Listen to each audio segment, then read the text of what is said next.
सुंदर ते ध्यान उभे विटेवरी सुंदर ते ध्यान उभे विटेवरी कटावरी ठेवनिया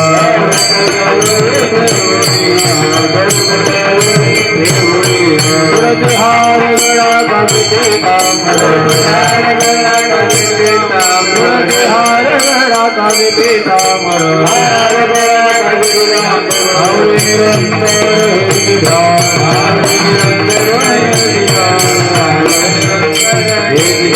मकर कुंडले दर्पती श्रवण मकर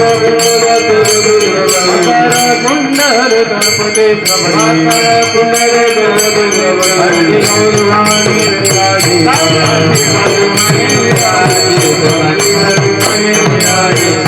हार गळा कागदे तांबर हार गळा कागदे तांबर हार गळा कागदे तांबर हार गळा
सुख झाले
कुमुदिनी काय जाणितो परिमळ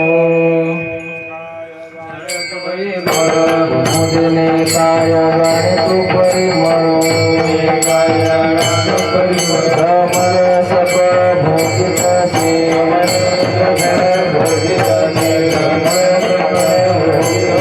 कैसे ठाके नाही तुझे नाम नाही तुझे आम्ही तुझे प्रेम सुख लाड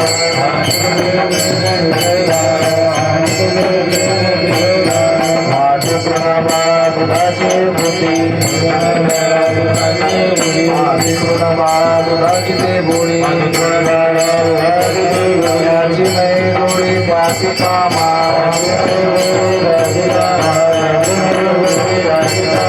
कामणे मुक्ता परिशंकित कामणे मुक्ता परिशंकित माहिताची भूती भोगती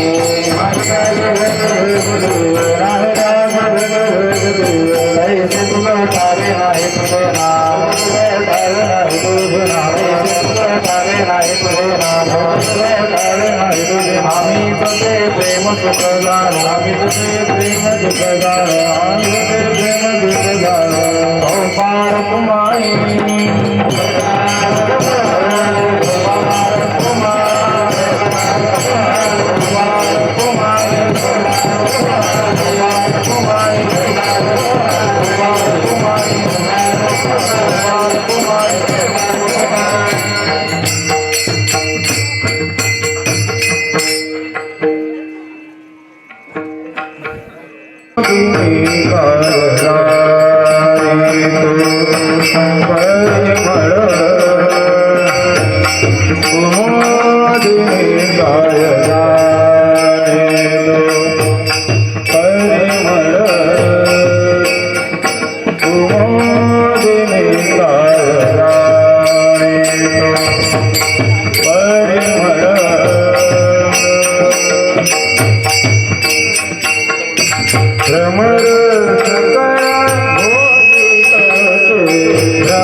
कुमुदिनी काय जाणे तो परिमळ, कुमुदिनी काय जाणे तो परिमळ, भ्रमर सकळ भोगितसे तैसे तुझ ठावे नाही तुझे नाम, आम्हीच ते प्रेम सुख जाणू, माते तृण बाळ दुधाची गोडी, त्याची नाही गोडी त्याची कामा, तैसे तुझ ठावे नाही तुझे नाम, आम्हीच ते प्रेम सुख जाणू. तुका म्हणे मुक्ता फळ शिंपी पोटी, तुका म्हणे मुक्ता फळ शिंपी पोटी, त्याची नाही भोग त्याची कामा, तैसे तुझ ठावे नाही तुझे नाम, आम्हीच ते प्रेम सुख जाणो. पांडुरंगा करू प्रथम नमन, पांडुरंगा करू प्रथम नमन, पांडुरंगा करू प्रथम नमन, पांडुरंगा करू प्रथम नमन. हृदय जगन गंगाची हृदय जगन गंगाची हृदय जगन गंगाची. ओम नमो ज्ञानेश्वरा करुणाकरा दयाळा, तुमचा अनुग्रह लादलो पावन झालो चराचरी, मी कळा कुसरी काही तनेणी बोलतो वचने अति भाविका. श्री गुरु चरण सरोज रज निज मन मुकुर सुधारी, वर्णो रघुबर विमल जसु जोदाय कुफलचारी, बुद्धिहीन तनु जानिके सुमिरो पवन कुमार, बल बुद्धि विद्या देहु मोहि, हरहु कलेश विकार, हाथ वज्र ध्वजा विराजे, कांधे मूंज जनेऊ साजे, शंकर सुवन केसरी नंदन, तेज प्रताप महाजगबंदन. श्री राम जय राम जय जय राम, श्री राम जय राम जय जय राम. सिया राम मैं सब जग जानी, सिया राम मैं सब जग जानी, करहु प्रणाम जोड़े दुर्ग पानी, राम सिया राम राम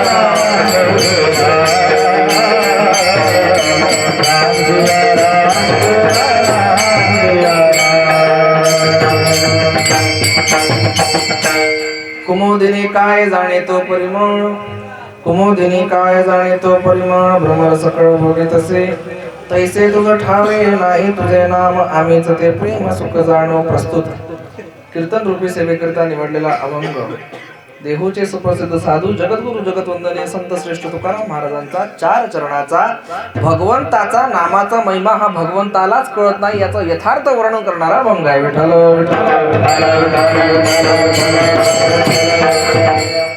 तुम्ही लोक इथं बसले तरी चालेल, ही इलेक्शनची सभा नाहीये, मी भाषण नाही देऊन राहिलो, कीर्तन चालू आहे. विठ्ठल विठ्ठल.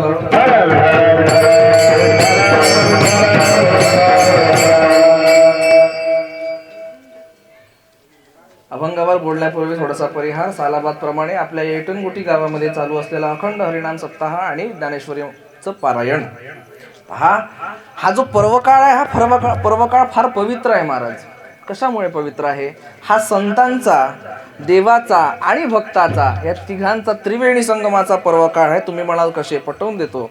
हा कार्तिक महिन्याचा सोहळा सुरू आहे आणि या कार्तिक महिन्याच्या सोहळ्यामध्ये आपण देवाला जागृतीचे भजन करत असतो. पहा तुम्ही गावोगावी नवे शहरांमध्ये सुद्धा भाविक जन सकाळी 5 वाजता उठून देवाची काकड आरती करत असतात. कशामुळे? त्या देवाला उठवायला. उद्या देव उठणार आहे. उद्या काय आहे? देव उठवणे कार्तिक एकादशी. उद्या देव उठतील. महाराज आजपर्यंत आपण जी उपासना केली महिन्याभराची, नवे नवे चातुर्मासाची जी उपासना केली, त्याचा परिपाक, त्याचं फळ म्हणून उद्या आपल्याला मिळणार आहे. भगवान जागृत होणार आहे. आपण जी काही सेवा केली आहे भगवंताची, ती कशाही प्रकारे असे ना, आपण मंदिर झाडण्याची सेवा केली, आपण त्यांना भोग लावायची सेवा केली, नवे नवे गायन सेवा केली, भगवंताचे अभंग गायले, त्याचा परिपाक आपल्याला उद्या मिळणार आहे. भगवंताचं मुखकमल आपल्याला उद्या चांगल्याने पाहता येणार आहे. काय बरं तुम्ही असं म्हणतो, एरवी पाहिलं नाही का? आपण पाहिलं, पण भगवंताचं जे तेज आहे, जे तेज नैपुण्य आहे, ते उद्या आपल्याला पाहायला मिळेल. विठ्ठल विठ्ठल.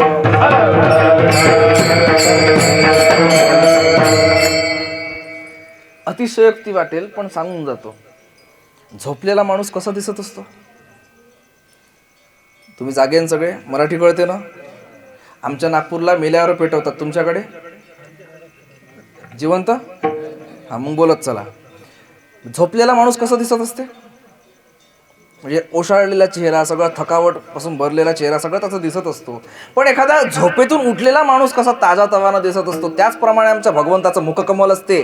त्याचं जे मुखकमल आहे ते उद्या आपल्याला दर्शन देणार आहे. महाराज, आपण भगवंताची सेवा केली आहे, काकड आरती केलेली आहे, आणि त्या काकड आरतीमध्ये सुद्धा आपण डायरेक्ट देवाला उठवतो का? उठवतो का?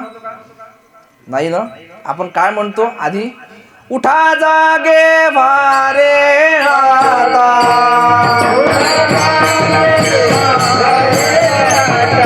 स्मरण करा पंढरीनाथा, भावे चरणी ठेवा माता, दुःखवी व्यथा जन्माच्या, धनदारा पुत्र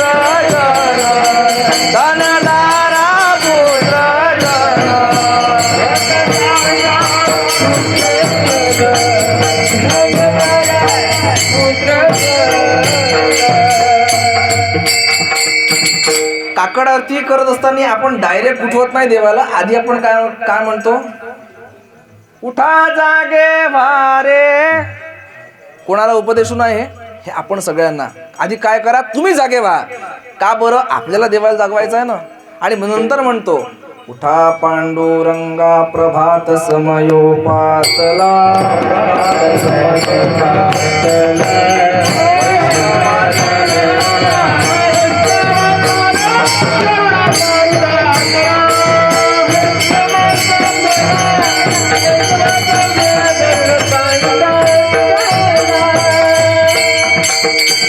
नंतर देवाची जागृती आहे. आधी आपली जागृती महत्वाची आहे. कुठल्याही कार्यामध्ये असे ना, आपली जागृती महत्वाची आहे. जोपर्यंत आपण जागणार नाही तोपर्यंत आपण देवाला जागवू शकत नाही. आणि ह्याचा आधार आपल्याला घ्यायचा असतो तो संत महात्म्यांचा. बघा, असो हा काकड आरतीचा सगळा समारोह आहे. आणि त्यानिमित्ताने आमचे आदरणीय हरिभक्तीपरायण गुरुवर्य केदार महाराजांनी मला इथे पाचारण केलं. त्यांची आज्ञा झाली की तू इथे येऊन सेवा करावंस. बाबांच्या आज्ञेने मी या व्यासपीठावरती उभे आहो.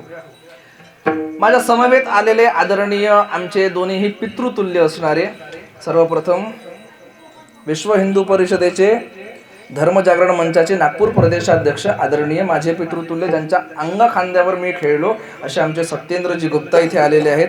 माझं कीर्तन झाल्यानंतर 5 मिनिटं ते धर्मजागृतीवरती विवेचन करतील. कोणीही उठून जायचं नाही कीर्तन संपल्यावरती. तसेच दुसरे आमचे उमेशजी बडगे, ज्यांच्याकडे श्री महाराजांची कथा झाली, तेही आमचे पितृतुल्यच आहे. त्यांच्या अंगा खांद्यावर मी खेळलेलो आहे. नागपुरातली एक खूप मोठी संस्था म्हणजे श्री विदर्भ अमरनाथ सेवा समिती, ज्यांच्या छत्रछायेखाली आम्ही वाढलो, असे ते 2 जण आहेत. ते त्याचबरोबर आमचे कॅमेरामॅन, माझा भावासारखे ते कौशिक दादा, आणि उपस्थित सगळे आमचे अजय महाराज. तर काय पाहावं लागते बा, दिवस रात्रीच काम आहे आमचं. सगळे जे आहे ते जीवलग मंडळी आहे. सर्वांच्या प्रती पांडुरंगासारखा भाव ठेवतो आणि आपल्या कीर्तन सेवेला प्रवृत्त होतो. विठ्ठल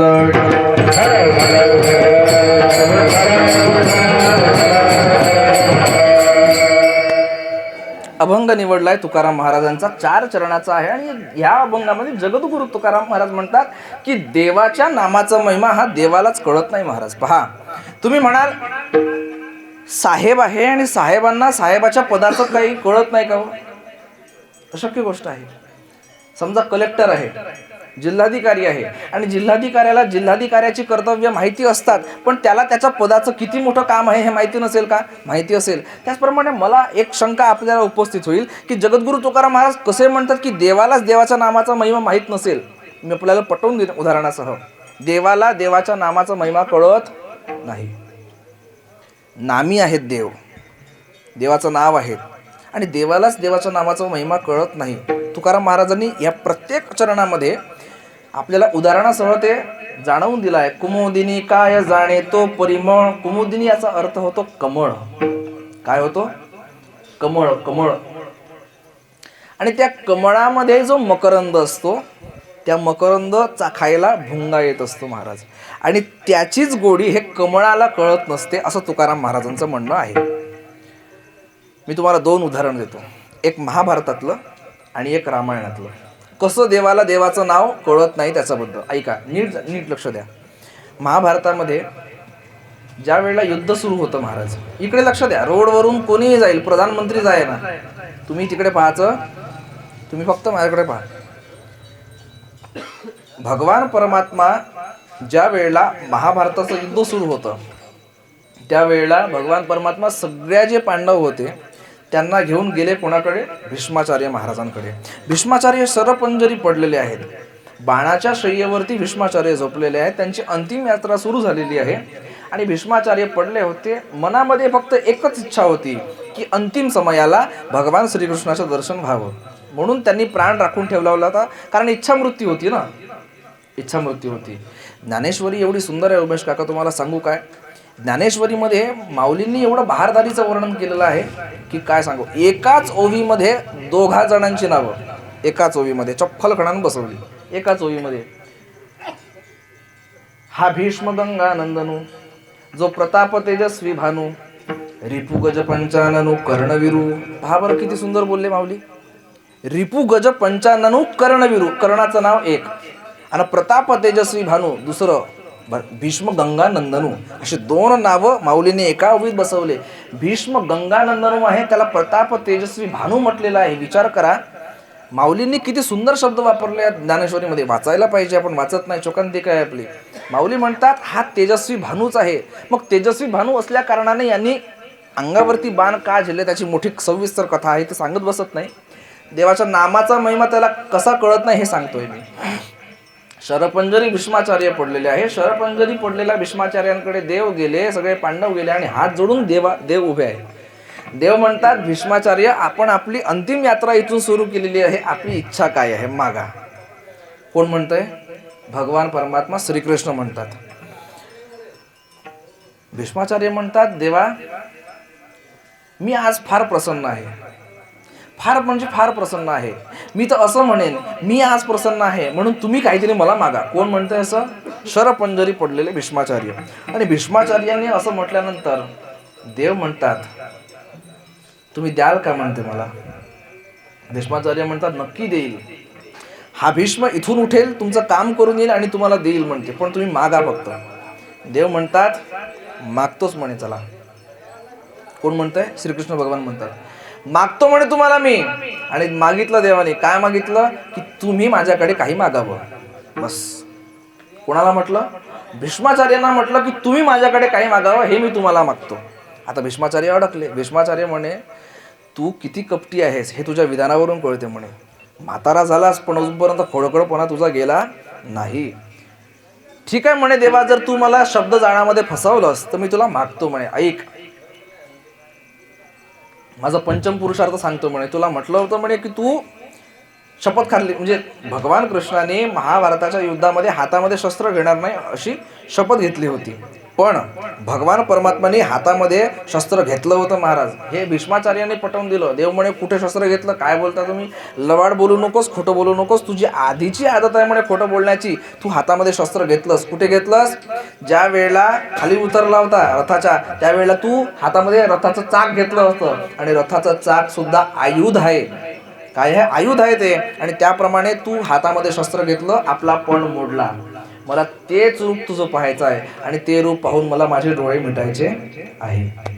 एवढं म्हटलं. महाराज भगवान परमात्मा प्रगट झाले, त्या रूपामध्ये चक्रधर रूपामध्ये भगवान परमात्मा प्रगट झाले आणि आता भीष्म डोळे लावत आहेत. तेवढ्यात अर्जुनासकट सगळे पांडव आपल्या पत्न्यांसह भीष्माचार्यांचे पाय धरतात आणि म्हणतात त्यांना, भीष्माचार्य थांबा थांबा, पण जाऊ नका.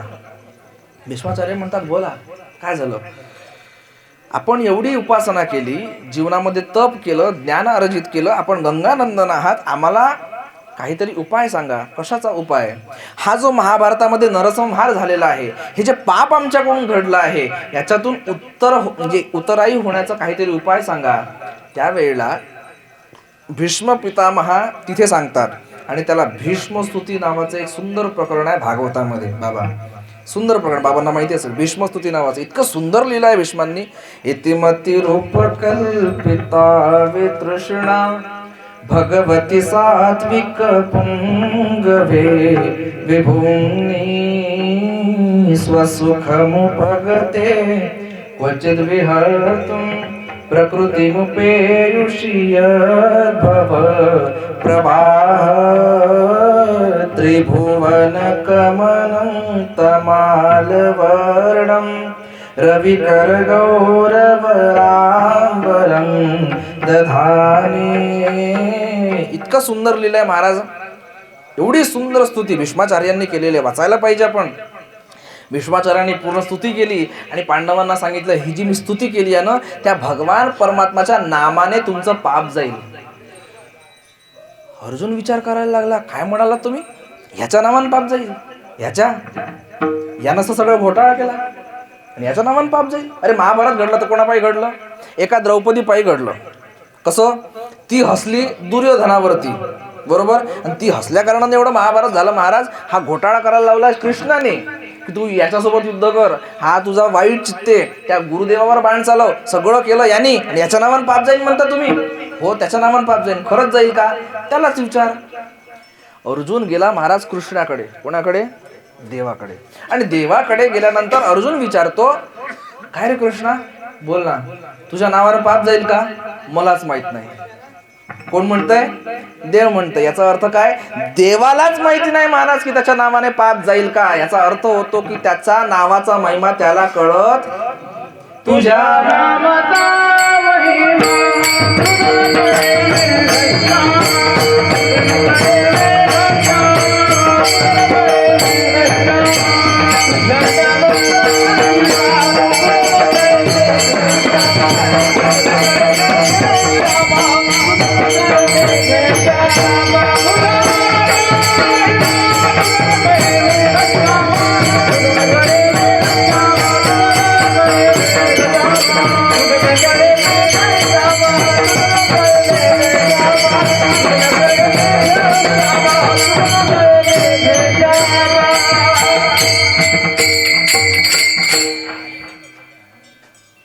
देवाच्या नावाचा महिमा देवाला कळत नाही. आपण सगळे इथे बसलेले आहात, ते वयोवृद्ध आहात आणि मला तरी असं वाटते की आपल्यापैकी कोणीच ब्रह्मचारी नसेल आणि सगळ्यांची लग्न झालेली आहे ना. नातूचे आहात तुम्ही. एकटे सोडले तर काय होते महाराज? एकाला सोडाच लागते. विठ्ठल विठ्ठल.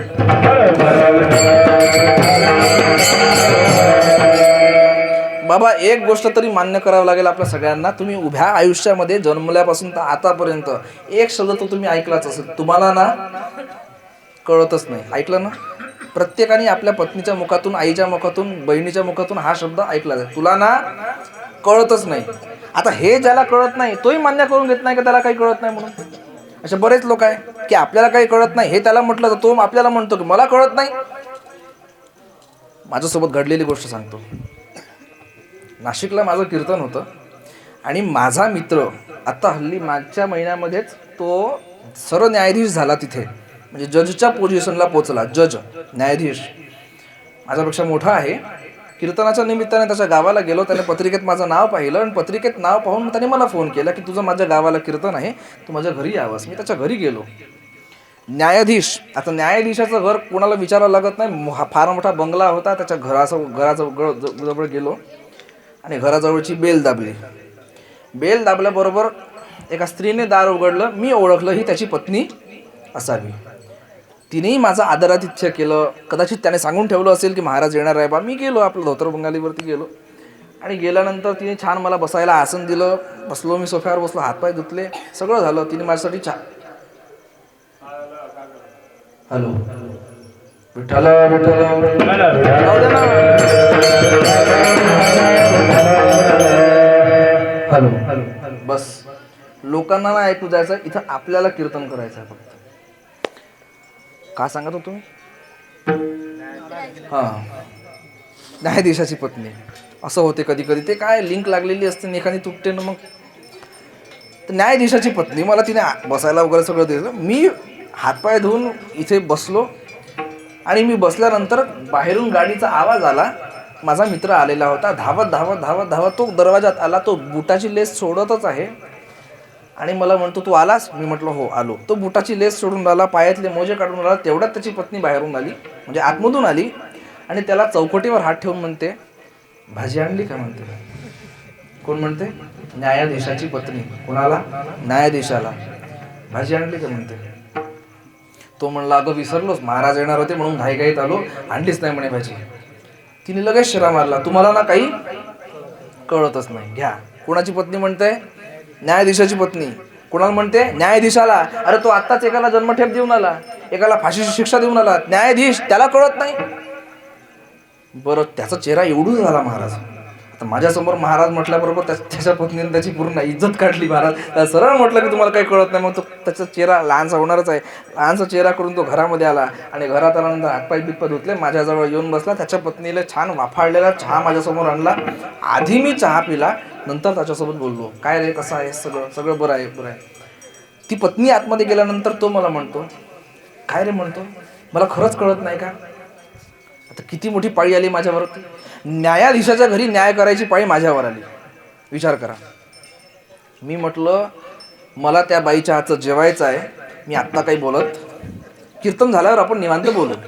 मी गेलो, महाराज फेटा बांधला, आपल्या कीर्तनाला गेलो, कीर्तन केलं, सगळं केलं. आम्ही दोघंही परत आलो, जेवण केलं. जेवण केल्यानंतर जेव्हा आम्ही खोलीत गेलो आणि खोलीत गेल्यानंतर त्याने कडी लावली आणि कडी लावल्यानंतर काय म्हणाला, मग काय रे महाराज झाला म्हणून फार शहाणा झालास का? म्हणजे आता थोडंसं आम्ही मित्रत्वाच्या नात्याने आलो आपल्या जागेवरती. मग मी आपला महाराज पण बाजूला ठेवलं आणि त्याने म्हटलं, तू न्यायाधीश झाला तर फार मोठा झालास का? म्हटलं, अरे ही कशी बोलते म्हणे मला, बघ म्हणे तू, ती सरळ तू माझी इज्जत काढली म्हणे तिने, तुम्हाला काही कळतच नाही. म्हटलं, खरंच तुला कळत नाही? हा, मी म्हटलं त्याला, तुला खरंच कळत नाही? कसं कळत नाही? अरे एवढे जोडे खात ही बाई तू आता 12 वर्षापर्यंत सांभाळली, तुला खरंच कळलं आहे का? कळलं असतं ती ही बाई तुझ्या घरात असती का? विठ्ठल विठ्ठल.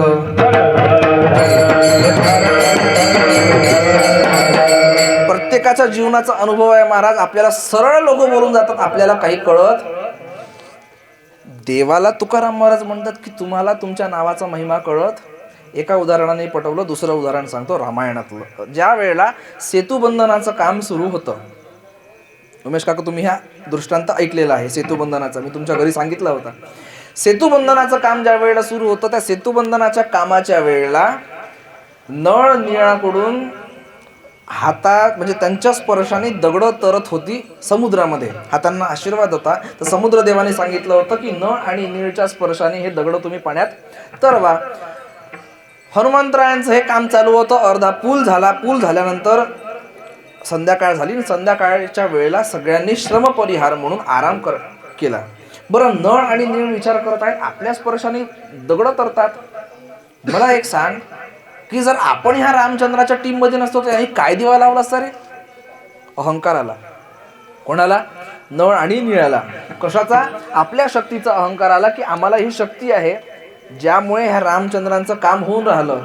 देवाला सगळं चालतं महाराज, पण अहंकार चालत.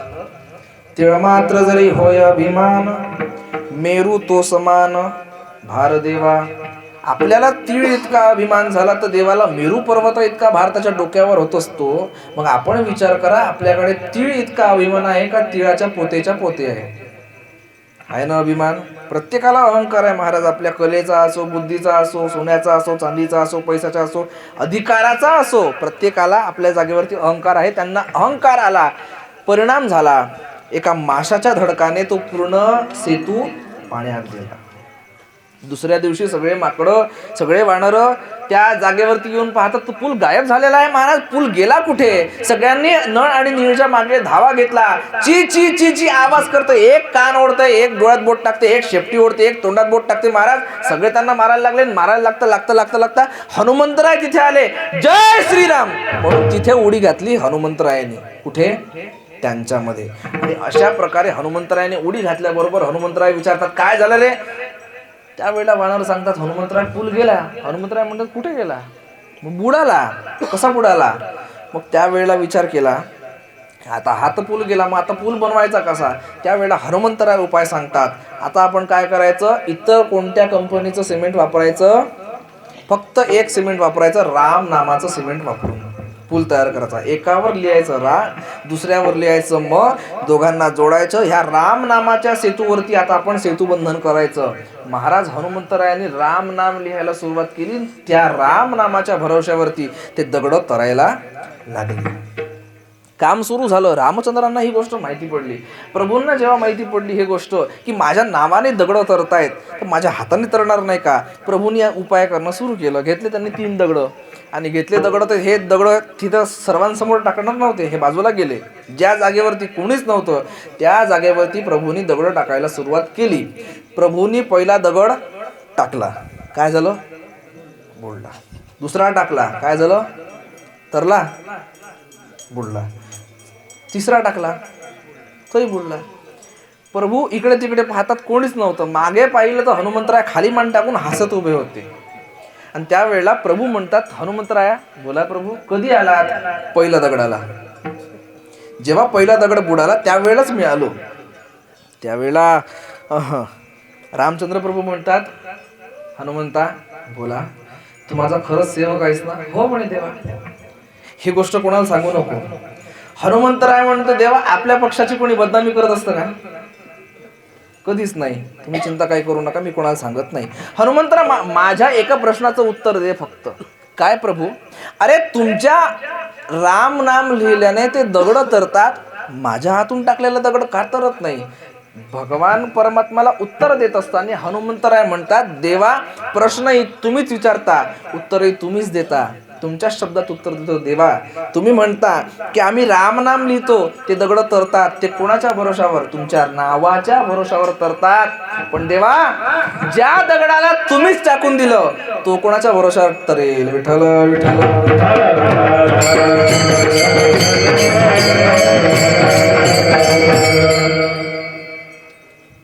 आता लोकांचा देतो थोडंसं. तिसरं उदाहरण देतो आपल्या सगळ्यांचं. कशा प्रकारे सांगू का?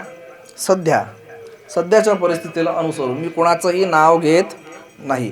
कृपया मला कुठल्या पक्षातही मोडू नका. ना काँग्रेस, ना शिवसेना, ना भाजप, ना काही मोडायचंच नाही महाराज. हा कीर्तनकार आहे, पांढरे कपडे यासाठी घातले की आम्ही शुद्ध अंतःकरणाने सांगत असतो, बाकी काही नाही. आमच्या देवाला, आमच्या देशाला आणि धर्माला जो माणूस समोर नाही आम्ही त्याला समर्थन करू. विठ्ठल विठ्ठल. ते दगड राम नामाच्या भरोशावर तरले. ते दगड राम नामाच्या भरोशावर तरले. त्याला राम नामाचा आधार होता. आपण सगळे इथे बसलेला आहात, आपल्याला सुद्धा राम नामाचा आधार आहे. आणि ज्या माणसाने राम नामाचा आधार घेतलेला आहे त्याच माणसाला तुम्ही समर्थन करायला पाहिजे, असं माझं मत आहे. विठ्ठल विठ्ठल. अजय महाराज, काही दिवसांपूर्वी, 2 दिवसापूर्वी एक क्लिप ऐकली एका नेत्याची, मोठ्या नेत्याची. माफ करा मी बोलून जातो ते विधान. तो नेता काय म्हणतो, जे लोक जय श्रीराम म्हणतात त्याला मी हरामखोरपणा म्हणतो. हरामखोर तू आहेत, ते नाही आहेत जे हरामखोर म्हणतात. जे जय श्रीराम म्हणतात त्याला तू हरामखोरपणा म्हणतो. तू किती नीच आहेस ते बघ आधी. अरे शेणातल्या किड्यापेक्षा सुद्धा तुझी इज्जत खाली आहे महाराज. इतके नीच वागतात हे सगळे. म्हणजे स्वतःला थोड्याशा प्रसिद्धीसाठी आपण खूप मोठे होतो आणि आपण देवावर टिप्पणी करतोय. आपण हिंदू देवी देवतांची विटंबना करतोय, हे आपण विसरत चाललोय महाराज. क्षमा करा, पण खबरदार, जर तुम्ही आमच्या देवदेवतांचा अपमान करत असाल तर तुम्हाला महाराष्ट्र स्वीकार करणार नाही. विठ्ठल विठ्ठल.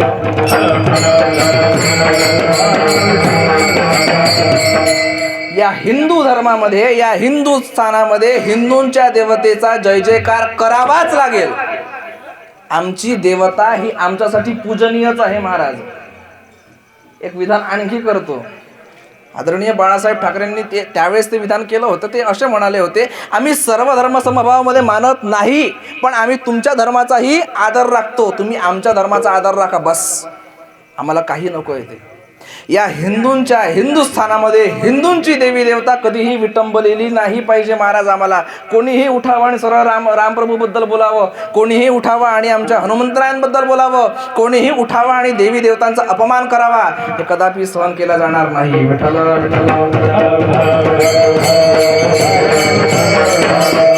सध्याचं वातावरण इतकं विषारी झालेलं आहे महाराज की काय सांगावं. अरे तुमच्या मनामध्ये वेगवेगळे विचार पेरले जात आहे. तुम्हाला प्रलोभन दाखवण्यात येणार आहे. लक्षात घ्या, प्रलोभन कशाचं? आम्ही हे देतो, आम्ही ते करतो, आम्ही असं करतो, आम्ही तसं करतो. आपला धर्मच वाचणार नाही तर तुम्ही का करा त्याचं? सांगा मला. ऐका, तुम्हाला जर वाटत असेल की आपली मुलगी योग्य पद्धतीने शाळेत गेली पाहिजे, योग्य पद्धतीने घरी आली पाहिजे, आणि तुमची मुलगी धर्माचरण केलं पाहिजे तुमच्या मुलीनं, जर तुम्हाला वाटत असेल तर योग्य माणसाला मत द्या. आपलं मत फार अमूल्य आहे. मी का बरं बोलतोय? आपलं मत इतकं अमूल्य आहे महाराज की आपलं मत एका योग्य भारताचं निर्माण करू शकते. आपल्या महाराष्ट्राला ते स्वाभिमानाचं स्थान देऊ शकतं. जे छत्रपती शिवरायांचे विचार आहेत, जे आदरणीय बाळासाहेब ठाकरेंचे विचार आहेत. का बरं मी यांचं नाव घेऊन आलो? कारण जे पवित्र विचारधारा आहे ते ह्याच लोकांनी रुजवलेली आहे. संत महात्म्यांच्या दिंडीमध्ये चालणारे जे लोक आहेत त्यांना तुम्ही समर्थन करा ना. अरे ज्या लोकांनी ज्ञानोबा तुकाराम महाराजांची वारी केलेली आहे, ज्यांनी यांचं आदर्शांचं पालन केलेलं आहे, अशा लोकांना आपण मत दिलं तर काय वावग आहे? सांगा मला.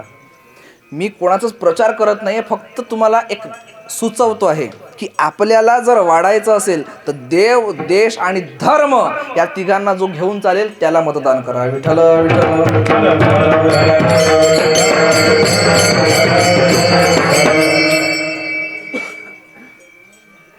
धर्मावर बोलायला फार जण येतात इथं. थोडे आहे तुम्ही लोक, पण चांगले आहात, चांगल्या पद्धतीनं ऐकत आहात, अशीच ऐका. मी तुम्हाला सांगत यासाठी आहे की माझा आवाज पूर्ण गावात फिरत आहे. तुमच्या माध्यमातून मी सर्वांनाच बोलतो आहे. ज्यांना ज्यांना ऐकू जाईल त्यांनी ऐकावं, आणि ज्यांनी नाही ऐकावं त्यांनी कान बंद करून घ्यावे आणि घरून झोपून राहावं. काही त्याला त्रास नाही. आम्हाला बोलावं लागेल महाराज. आमचे महाराजसुद्धा बोलतात आणि आम्हीसुद्धा बोलणार, कारण आमच्या खांद्यावरती ही धर्माची धुरा दिलेली आहे. आम्हाला बोलावंच लागेल. प्रत्येक हिंदूंनी आपल्या मस्तकावरती तिलक लावलेलं पाहिजे. कुंकू लावा, चंदन लावा, बुक्का लावा, अष्टगंध लावा, काही ना काही लावत चला, लावत चला. का बरं? तुमचं आचरण तुमचा मुलगा करतो. यद्ददात आचरती श्रेष्ठे तत्त देवेत्तरो जन सयत प्रमाणं कुरुते लोकास्तदनुवर्तते. गीता बोलते ना, त्याचाच अनुवाद माऊलीने केला. येथ वडील जे जे करीती तया नाम धर्म ठेविती येरते अनुष्ठिती सामान्य सकळ. काय म्हणतात माऊली? अरे तुम्ही जे जे वर्तन कराल, लहान मुलं आपल्यासारखं वागत असतात. पहा तुम्ही, बाळाचे पाय पाळण्यात दिसतात म्हणतात. ते कशामुळे? बापाच्या वळणावरती कधी कधी मुलगा असतो. डॉक्टरचा पोरगा, बोलत चला, डॉक्टरचा पोरगा, महाराजचा पोरगा, वकिलाचं पोरग, चोराचं पोरग, शाब्बास, चोराचं पोरग चोरच होईल महाराज. हे तुम्ही बरोबर बोलले, म्हणजे तुम्हाला कळलं मी काय बोलतोय ते. म्हणून धर्माचरण करा. जे लोक धर्माचरण करतायत त्यांचं अनुकरण करा. की आपण जर आज धर्माचरण करत असू तर आपला मुलगाही समोर जाऊन धर्माचरण करेल. आपण जर धर्माचरण करणार नाही तर तो जुगाराच्या अड्ड्यावर तुम्हाला दिसेल. विठ्ठल विठ्ठल.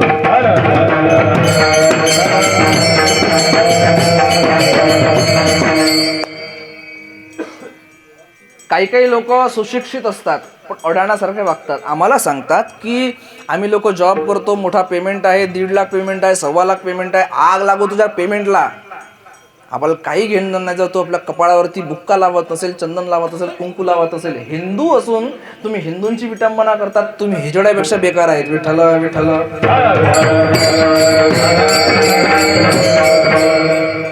तुम्ही ऑफिसमध्ये जात असाल, टीका लावून जा ना. कोणी अडवलं महाराज? कोणी अडवलं नाही तुम्हाला. जा ना. ठीक, मी तर रोज जातो. मी पण एवढ्या मोठ्या कंपनीमध्ये काम करतो. आम्ही तर रोज लावून आम्हाला तर कोणी काही बोलत नाही. पण तथाकथित सुशिक्षित जे असतात ना, ते स्वतःला फार स्टँडर्ड समजतात, मोठी कॉलर करतात, आम्हाला सांगतात आम्ही सुशिक्षित आहोत. सुशिक्षित आणि संस्कारित याच्यामध्ये भरपूर फरक आहे. सुशिक्षित माणूस हा संस्कारित असेलच असं नाही आहे, आणि संस्कारित माणूस हा सुशिक्षित असेलच असंही जरुरी नाही आहे. गावातल्या माणसांना जेवढी आपुलकीची भावना असते, जेवढी संस्काराची भावना असते, तेवढे शहरातल्या माणसांना नसते. पण ते आता तेही बदललं आहे महाराज. आताच्या लोकांना शहरातले लोकही आता इतके एज्युकेटेड झाले आहे आणि संस्कारित झालेले आहे की त्यांना कळतं आहे की कोण आपल्या आणि कोण वावगं आहे. असो, मला त्याच्याकडे जायचं नाही, पण सांगणं माझं हे आहे की तुम्ही धर्माचरण करा. धर्म काय सांगतो त्याच्याबद्दल चाला. आपण जर धर्माचरण करणार नाही तर आपले मुलंसुद्धा करणार नाही. त्यांच्याकडून असं सुद्धा ठेवू नका की त्यांना म्हातारपणामध्ये आपलं काही केलं पाहिजे. अरे, आपण आपल्या कपडावरती टीका लावत नाही म्हणून दुसरे धर्म आपल्यावरती सरळ बोटं उचलतात महाराज. आपल्याच खेटर आपलेच बोला ना. आता काहून लाज वाटते तुम्हाला बोलायला? परखड बोलणं आहे माझं, माफ करा. मला मुलगा माना, पण मला वाटते कळकळ आपल्या धर्माविषयी म्हणून बोलतो. इथे 90% लोक आपल्या कपाळावर कुंकू लावत नाही. पहा तुम्ही एकमेकाचे चेहरे पहा, थोडेसे आरशात जाऊन घरी पहा, काहीच नाही आपल्या कपाळावरती. का बरं नाही आहे? आपण धर्माचरण करत नाही महाराज म्हणून. आणि भविष्यामध्ये आपले पोरं फक्त मोबाईल आपल्याला दाखवणार आहे. घ्या पहा मोबाईल, फक्त त्यांच्या हातामध्ये तुम्ही मोबाईल दिला, त्या मोबाईलवर काय काय पाहते काय नाही तुम्ही त्यांच्याकडे लक्ष देत नाही. ते इंदुरीकर बाबा बोलतात, मग लोकांना वाईट वाटते, मला त्यांच्यावर टीका टिप्पणी होते. इंदुरीकर बाबा बोलतात, बरोबर बोलतात. ते काय म्हणतात महाराज, तुमची मुलगी मोबाईलवर काय करते तुम्हाला दिसत नाही का? तू काय करत होती तेव्हा? तू महाभारत पाहत होती का? ते आईला बोलतात. अरे, तुमची मुलगी घरामध्ये नमाज वाचनाची प्रॅक्टिस करत होती, तुला दिसलं नाही का? तू का आंधळी होतीस का? बापाला दिसलं नाही का आपली पोरगी शॉर्ट्स घालून बाहेर चाललेली आहे आणि मग ती एका पिंट्यासोबत पळून गेलेली? तो काय म्हणतो, माझी काय तर त्यांच्या भाषेत बरोबर वाटते, माझी मुलगी त्याच्यासोबत पळाली, असा हा पोलीस स्टेशनवर पोलिसांकडे सांगतो. म्हणजे तुमची पोरगी पोलिसांनी पाहून द्यावं हे त्यांनी ठेका घेतला आहे का तुमची मुलगी पाहायचा? काही गरज नाही महाराज. आपली मुलगी, आपला मुलगा, आपला अभिमान राहायला पाहिजे, यासाठी आपण धर्माचरण केलं पाहिजे. आज मुलींना शिक्षण देण्याची गरज नाही, आज आईवडिलांना शिक्षण देण्याची गरज आहे. आधी तुम्ही तसं धर्माचरण करा, मुलं आपोआप करतील. विठ्ठल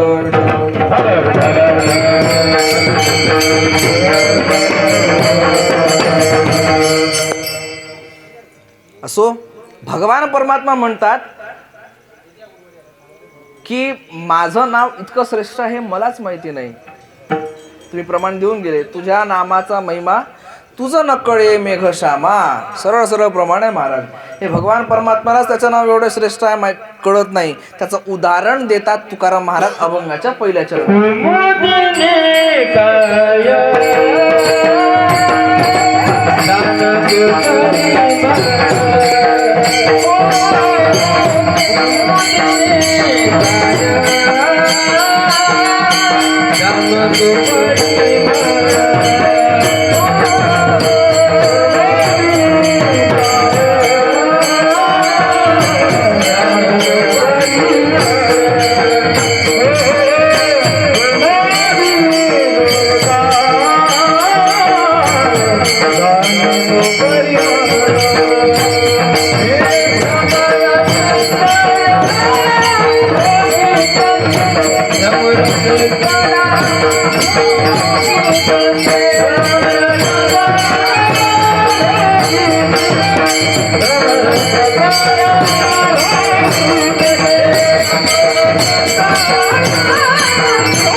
अभंगाच्या पहिल्या चरणामध्ये जगद्गुरु तुकाराम महाराज देवाला म्हणतात की देवा, तुझ्या नामाचा महिमा तुला कळत नाही. तुकाराम महाराज पहिल्या चरणामध्ये देवाला एक उदाहरण सांगतात, कशा प्रकारे कळत नाही. कुमोदिनी काय जाणे तो परिमळ, भ्रमर सकळ भोगितसे.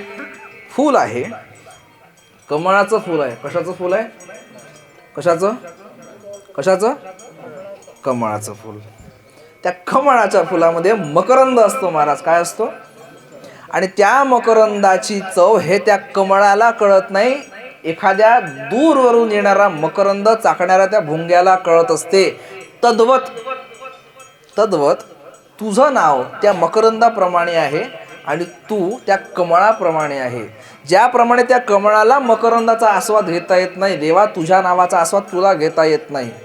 तैसे तुझं ठावे नाही तुझे नाम, आम्हीच ते प्रेम सुख जा. तुझ्या नावामध्ये काय सुख आहे देवा ते आम्हालाच कळते. फक्त वारीच्या रस्त्यामध्ये पहा तुम्ही, वैष्णवजन ज्याप्रमाणे भगवान परमात्माचे भजन करत जातात ना, त्याच्यावरून आपल्याला कळून येते महाराज की देवाच्या नावामध्ये किती स्वारस्य आहे, किती अमृत भरलेलं आहे. आणि ज्याप्रमाणे वारकरी लोक भजन करत तिथपर्यंत जातात ते आनंद अतुलनीय आहे. गात जागा गात जागा गात जागा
देवाकडे जाण्याची विधी आहे महाराज. गात जागा गात जागा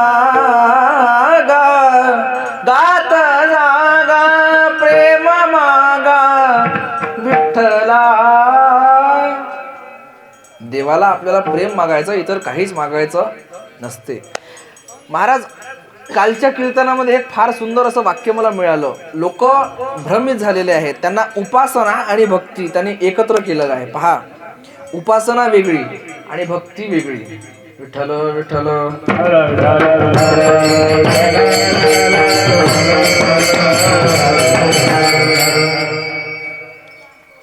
उपासना, त्यांच्याकडे लक्ष नका देऊ, माझ्याकडे लक्ष द्या. उपासना आणि भक्ती वेगळी असते. उपासना ही साधनाने केली जाते आणि भक्ती ही भजनाने केली जाते. मी कोणाची टीका टिप्पणी करत नाही, ऐका, कोणाचीच टीका टिप्पणी नाही. आज सगळ्या गावांमध्ये म्हणा, पूर्ण विश्वामध्ये ज्याची चर्चा आहे ती शिवमहापुराण कोणाची? आदरणीय पंडित प्रदीपजी मिश्रांची. त्यांनी उपाय सांगितला आहे आपल्याला. 1 लोटा जल, साधी समस्या का? बरं, आपण जे लोटा घेऊन पाणी टाकायला भगवान शंकरावरती जातो ते किती वाजता गेलं पाहिजे तुमच्या मतानं? बोला ना. भगवान शंकराच्या पिंडीवरती पाणी टाकायला आपण किती वाजता गेलं पाहिजे? बोला. 5 वाजता. कोणत्या 5 वाजता? संध्याकाळच्या का सकाळच्या? सकाळच्या 5 वाजता. बाया किती वाजता घेऊन जाते? 2 वाजता. मी एक बाई पाहिली 4 वाजता. मी म्हटलं आजी 4 वाजता? म्हणे हो. म्हटलं काहून? तर त्याईनं सांगितलं म्हणे कधी टाका. कधी का? म्हटलं हो. म्हटलं बाबाजी आहे का? म्हटलं घरी. म्हटलं हो आहे ना म्हणे घरी. एक काम कर म्हटलं, ह्याच तांबे घेऊन जा त्याच्यात डोकं टाक बरं म्हटलं. तात्काळ फळ देते म्हटलं तो महादेव. बिलकुल तात्काळ फळ. अरे काय हे विटंबना लावली आपल्या देवांची. त्यांच्यावर पाणी टाकायचं असेल, जर तुम्हाला व्रत घ्यायचं असेल तर भगवान शंकरावरती पाणी टाकण्याचं एकच वेळा मला सकाळी 6 ते 9 वाजेपर्यंत. त्याच्यानंतर वेळच नाही. ते पार्वती माता थकली असेल बिचारी. तिला वाटत असेल हा बाबा दिवसभर ओला राहतो. तिच्या घरचे टावेल सरले असेल पूर्ण, पहिले जटा मोठ्या मोठ्या. ती काय म्हणत असेल बाबा सकाळ संध्याकाळ. बरं, एका उपाय नाही तर त्याला सहदी लावा. ही भक्ती नाही आहे महाराज, ही उपासना पद्धती आहे. उपासना पद्धतीमध्ये आणि भक्ती पद्धतीमध्ये भिन्न भिन्नता आहे.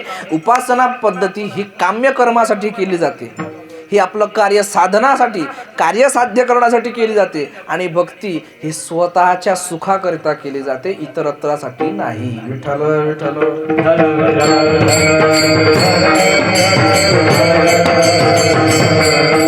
म्हणून भक्तीचं जे माध्यम आहे ते भजन निवडलंय. का बरं भजन? कारण त्याच्यामुळेच देवाची प्राप्ती होते. आमच्या एवढ्या संत महात्म्यांनी जर काही केलं महाराज, तर ते फक्त आणि फक्त भजनच केलं. सगळ्या संतांची यादी पहा. जगद्गुरु तुकाराम महाराजांनी 3 डोंगरावर जाऊन भ्रमंती करत भजन केलं महाराज. वृक्षवल्ली या महासोयरे, त्यांनी भजन केलं वृक्षावर जाऊन.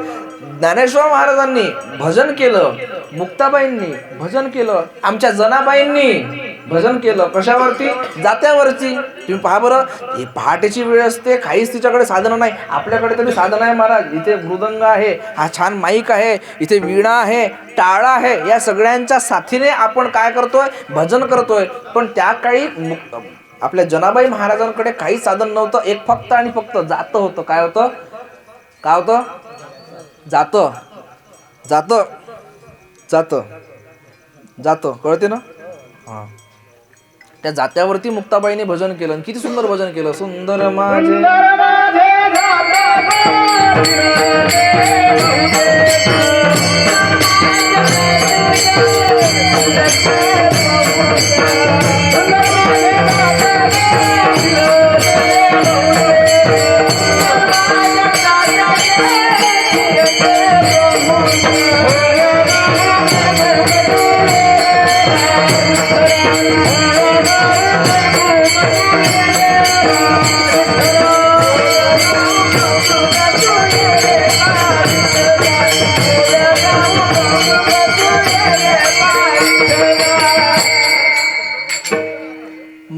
इकडे लक्षात आहे. इकडे इकडे इकडे इकडे बोलू नका आपापसात. जनाबाई महाराजांनी भजन केलं. सुंदर माझे जाते गे फिरते बहुतेके, ओव्या गाऊ कौतुके तो ये रे बा विठ्ठला. पांडुरंगा आलेत ना? आले का नाही आले? हा, तुम्हाला कथा माहिती आहे का? चला, नाही माहीत तर नाही, नका ना माहीत म्हणून म्हणा ना. नाही माहीत म्हणून सरळ मी सांगतो ना. मी आलो कशाला इथं? त्यासाठीच आलो. जनाबाई महाराजांना स्वतः पांडुरंग परमात्मा सहाय्य करायला यायचे. आणि सहाय्य करायला आल्यानंतर जनाबाई महाराजांनी काय करायचं? देवाच्या अंगावरती जे भरजरीत दागिने होते, जे मुकुट होते, जे त्यांच्या अंगावरती वस्त्र होते, जे पितांबर होते, ते पीठ उडाल्यामुळे पांढरे होत होते, खराब होत होते. परिणाम जनाबाईने सांगितलं, देवा आपण हे सगळं काढून ठेवावं आणि माझी फाटकी घोंगडी आहे ती तेवढी अंगावर घ्या, तुमच्या मखमलीत अंगावरती ते उडणार नाही.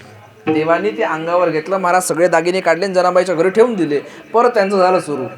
सासू आणि सासरा दिरतो तिसरा, ओव्या गाऊ भ्रतारा तू ये रे बा विठ्ठला. पांडुरंग माझा पिता गे, रखुमाई माझी माता. हा परत देव बोलायचा. कोणासोबत? जनाबाई सोबत. पांडुरंग माझा पिता गे आणि रखुमाई माझी. रखुमाई याची बायको आहे ना? रखुमाई बायको नाही कायची? आहे ना? मग माता कशी म्हणतो? जनाबाई म्हणते, देवा काय बोलतात आपण? अरे तुमची पत्नी आहे ती, तुम्ही माता कशी म्हणतात? त्यावेळेला भगवान म्हणतात, जने भक्तांसोबत मीही भक्तच होत असतो. विठ्ठल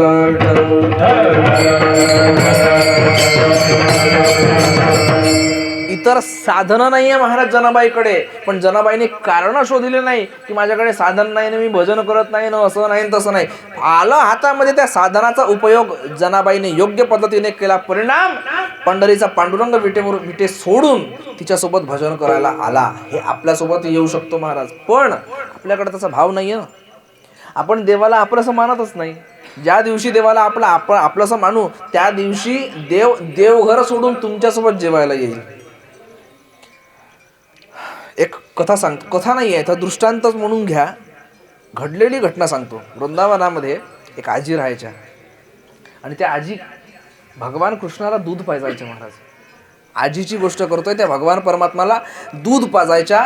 त्यांचा असा भाव होता की मी कृष्णाची आई आहे आणि कृष्ण माझं लेकरू आहे. ही भक्ती आहे महाराज. की भगवान कृष्ण तिचं स्तनपान करायचे.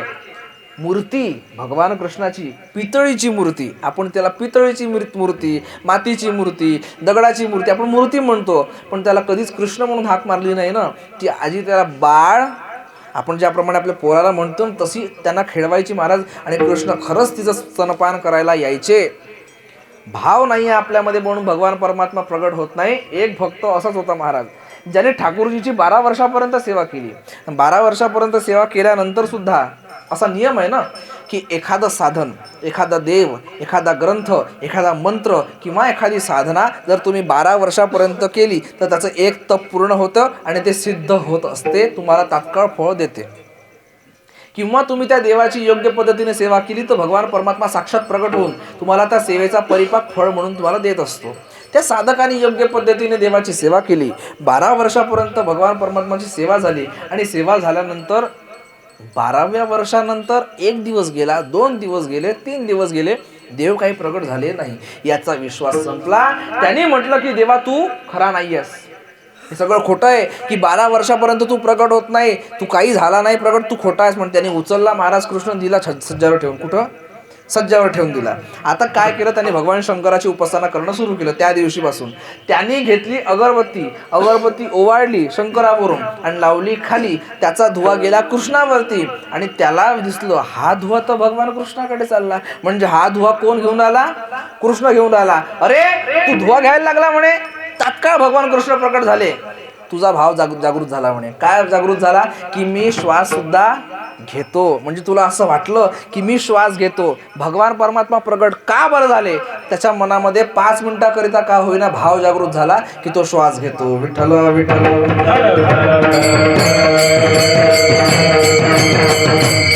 आपल्यामध्ये ते भाव नाहीये म्हणून देव प्रगट होत नाही. जगद्गुरु तुकाराम महाराज म्हणतात तैसे, त्याचप्रमाणे तुला तुझं नाव किती श्रेष्ठ आहे हे कळत नाही. जगद्गुरु तुकाराम महाराज अभंगाच्या 3ऱ्या चरणामध्ये दुसरं उदाहरण देतात. काय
जगद्गुरु तुकाराम महाराज अभंगाच्या 3ऱ्या चरणामध्ये दुसरं उदाहरण देतात. देवाला त्याचं नाव कसं कळत नाही. माते तृण बाळा दुधाची ते गोडी, त्याची नये जोडी त्यासी कामा. म्हणजे तुकाराम महाराज म्हणतात आई आहे आणि तिच्या स्तनाला दूध आलेलं आहे, पण ते चाखायला बाळच नाही तर त्याची गोडी काय कामाची महाराज? मला सांगा. एक गायन आहे, ते राग आहे, आपण रागाने आळवत आहोत, समोर ऐकायला रसिकच नसेल तर त्या कीर्तनाला काय मजा, त्या गायनाला काय मजा? जर आईच्या स्तनामध्ये दूध आलेलं आहे पण जर प्यायला बाळच नसेल तर त्या दुधाचं काय गोडी? जर फुलामध्ये मकरंद आहे, सुगंध आहे, पण चाखायला भुंगाच येणार नाही तर त्या भुंग्याला गोडी आहे का? नाही. त्याचप्रमाणे देवा तुझं नाव तर आहे पण ते नाव घ्यायला जर आम्ही भक्तच नाही तर तुझ्या नामाला अर्थ आहे का? त्याप्रमाणे जगद्गुरु तुकाराम महाराज म्हणतात की जसं आईचं दूध प्यायला त्याचा मुलगाच लागत असतो किंवा ती गोडी चाखायला तिची संतान लागत असते, तुझं नाव किती गोड आहे ते चाखायला आमच्यासारखे भक्त लागत असतात. तैसे तुझं ठावे नाही. तुकाराम महाराज म्हणतात देवा तुझं नाव तुला कसंच कळत नाही की तुझं नाव किती श्रेष्ठ आहे ते. भगवान परमात्माचं नाव फार श्रेष्ठ आहे महाराज. नाम चांगले चांगले, नाम चांगले चांगले.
काम चांगले चांगले माझे कंठीराव भले कपी कुळ उधळले.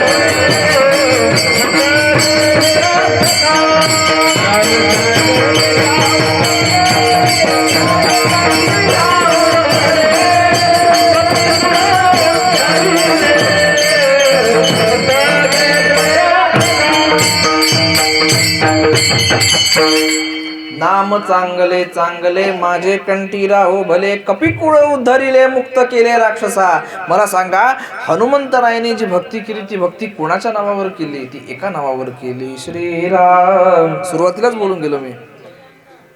प्रसिद्ध बाबुलखेड्याचं पंचमुखी हनुमानजी महाराजांचं मंदिर इथे आहे. आपण नित्य दर्शन करत असाल त्यांचे. त्या हनुमंतरायाने कोणाची भक्ती केली? एका फक्त रामचंद्रांची भक्ती केलेली आहे. त्यांनी प्रभूचा नामाचा इतका आधार घेतला महाराज, इतका आधार घेतला की खूप अलौकिक असा आधार घेतलेला आहे. हनुमंतराय इतके बुद्धिमत्ता वरिष्ठम होते. अतुलित बल धाम हे त्यांचे गुण आहे महाराज. अतुलित बल धाम हेम शैलाभ देहम धनुजवन कृशानं ज्ञानिनामग्रगण्यं सकल गुण निधानं वानरानामधीशं रघुपती प्रिय भक्तं वात जातं नमामि. हे 8 गुण आहे हनुमंतरायांचे. आणि त्या अष्टगुणी हनुमंतरायांनी कोणाचा आधार घेतला? तर फक्त एका राम नामाचा आधार घेतलेला आहे. मला माहिती असेल, हनुमंतराय हे कोणाचे अवतार आहे? भगवान शंकराचे. आणि भगवान शंकर सुद्धा आपल्या समाधीमध्ये कोणाचं भजन करतात? ते फक्त आणि फक्त भगवान राम.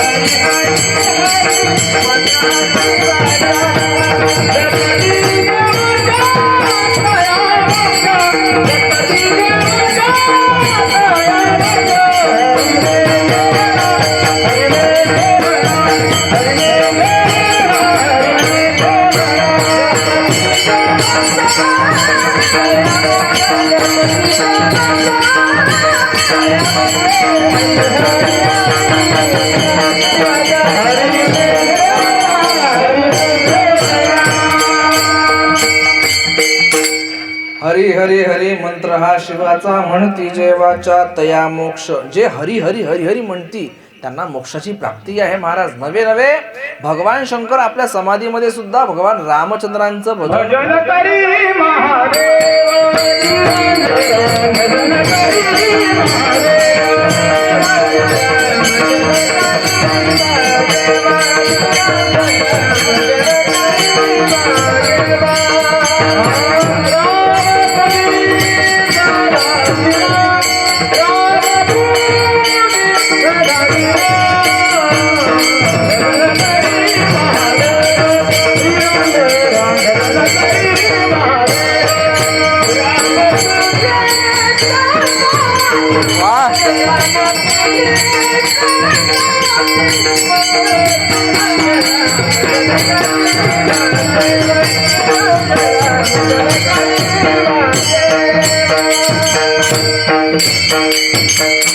प्रमाण आहे आपल्याकडे. भजन करी महादेव राम पूजी सदा शिव, म्हणजे सदाशिव भगवान शंकर, आशुतोष महादेव, अवघडदानी, स्मशान निवासी हे कोणाचं भजन करतात? तिथे महादेव त्या रामचंद्रांचं भजन करतात, अखंडपणे श्री रामचंद्रांचं भजन करतात.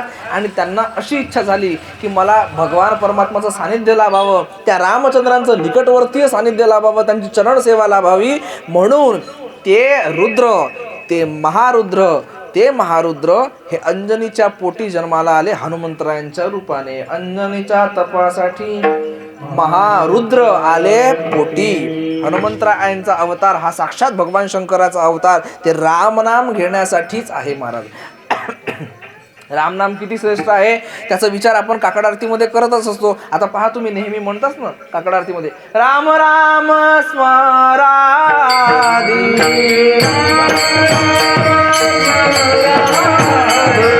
लाहो करा गाठ घाला मूळ बंदी, सांडावा उगिया उपाधी,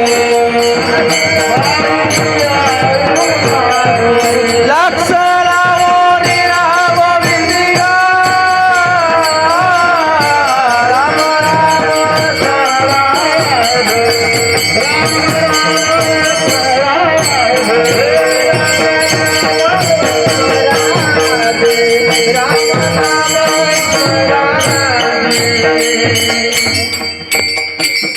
संत महात्म्यांनी अट्टहास केला. राम राम स्मराधी, लाहो करा गाठ घाला मूळबंदी, सांडा वाहू गिया उपाधी, लक्ष लावून राहा गोविंदिगा, प्रतिश्वासम सविश्वासम रामम वद दिने दिने, को विश्वास पुनश्वास आगमिच्छति मानवा. हा श्वास पुन्हा येईल का आपल्याला माहिती नाही, म्हणून प्रत्येक श्वासागणिक आपण राम राम म्हटलं पाहिजे. राम राम स्मरा आधी.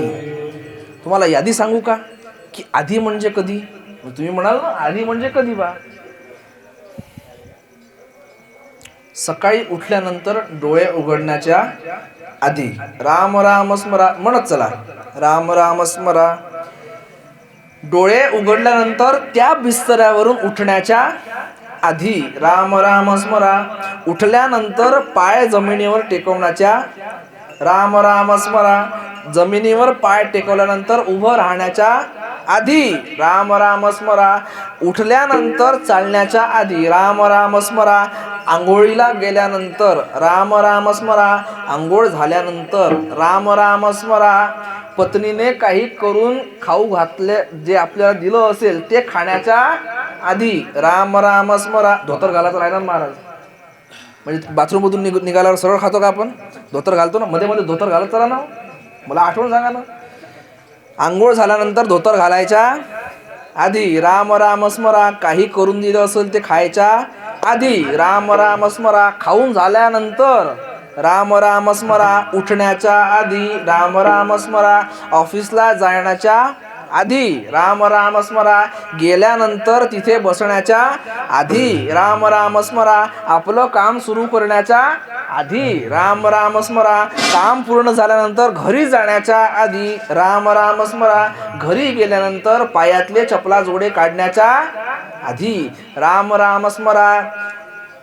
घरी गेल्यानंतर पत्नीने आपल्याला काहीतरी प्यायला किंवा पाणी प्यायला दिलं असेल ते पाणी पिण्याच्या आधी राम राम स्मरा. नंतर तिने काही बोलल्यानंतर शिव्या दिल्यानंतर राम राम शाबास. हातपाय धुतल्यानंतर ज्ञानेश्वरी वाचण्याच्या आधी राम राम स्मरा. ज्ञानेश्वरी वाचून झाल्यानंतर जे जेवणाचं ताट आपल्या समोर आलेलं आहे ते जेवणाचं ताट जेवण्याच्या आधी राम राम स्मरा. जेवण झाल्यानंतर झोपण्याच्या आधी राम राम स्मरा. आणि डोळे लागण्याच्या आधी राम राम स्मरा आधी. लाहो करा गाठ घाला मूळ बंदी. याच्यामध्ये शब्द टाकलाय महाराज, लाहो करा, गडबड करा, त्वरा करा.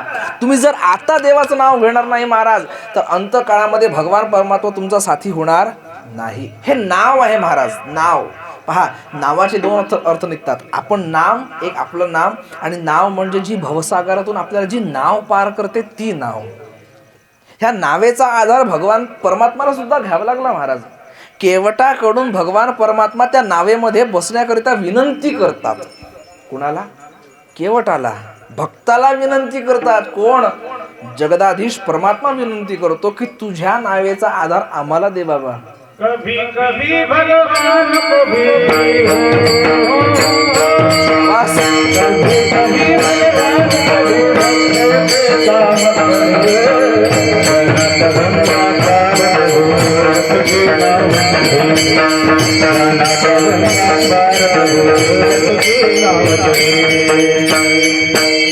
कभी कभी भगवान को भी काम करो, कभी कभी भगवान को भी काम करो, जना कलम ना पार प्रभु के नाम करो, जना कलम ना पार प्रभु के नाम करो.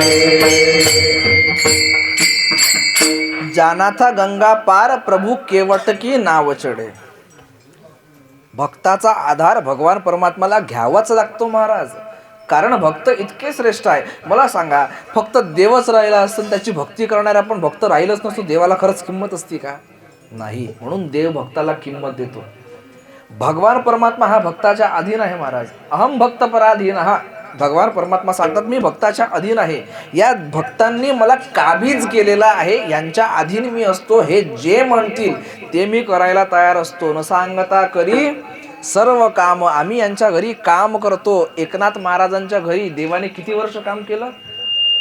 36 वर्ष. बरोबर आहे? किती वर्ष काम केलं? 36 वर्ष. हे फार मोठी क्रांती आहे महाराज. आजपर्यंत कुठल्याच संताकडे, माफ करा मी असं बोलून जातो, कोणामध्ये भेदाभेद करत नाही आहे मी, एक गौरव सांगतोय आमच्या संप्रदायाचा, की शांतीब्रह्म एकनाथ महाराज किती श्रेष्ठ होते. नवे नवे त्यांच्या घरी भगवान परमात्माने 36 वर्ष काम करावं. एकमेव संत आहे. विठ्ठल विठ्ठल.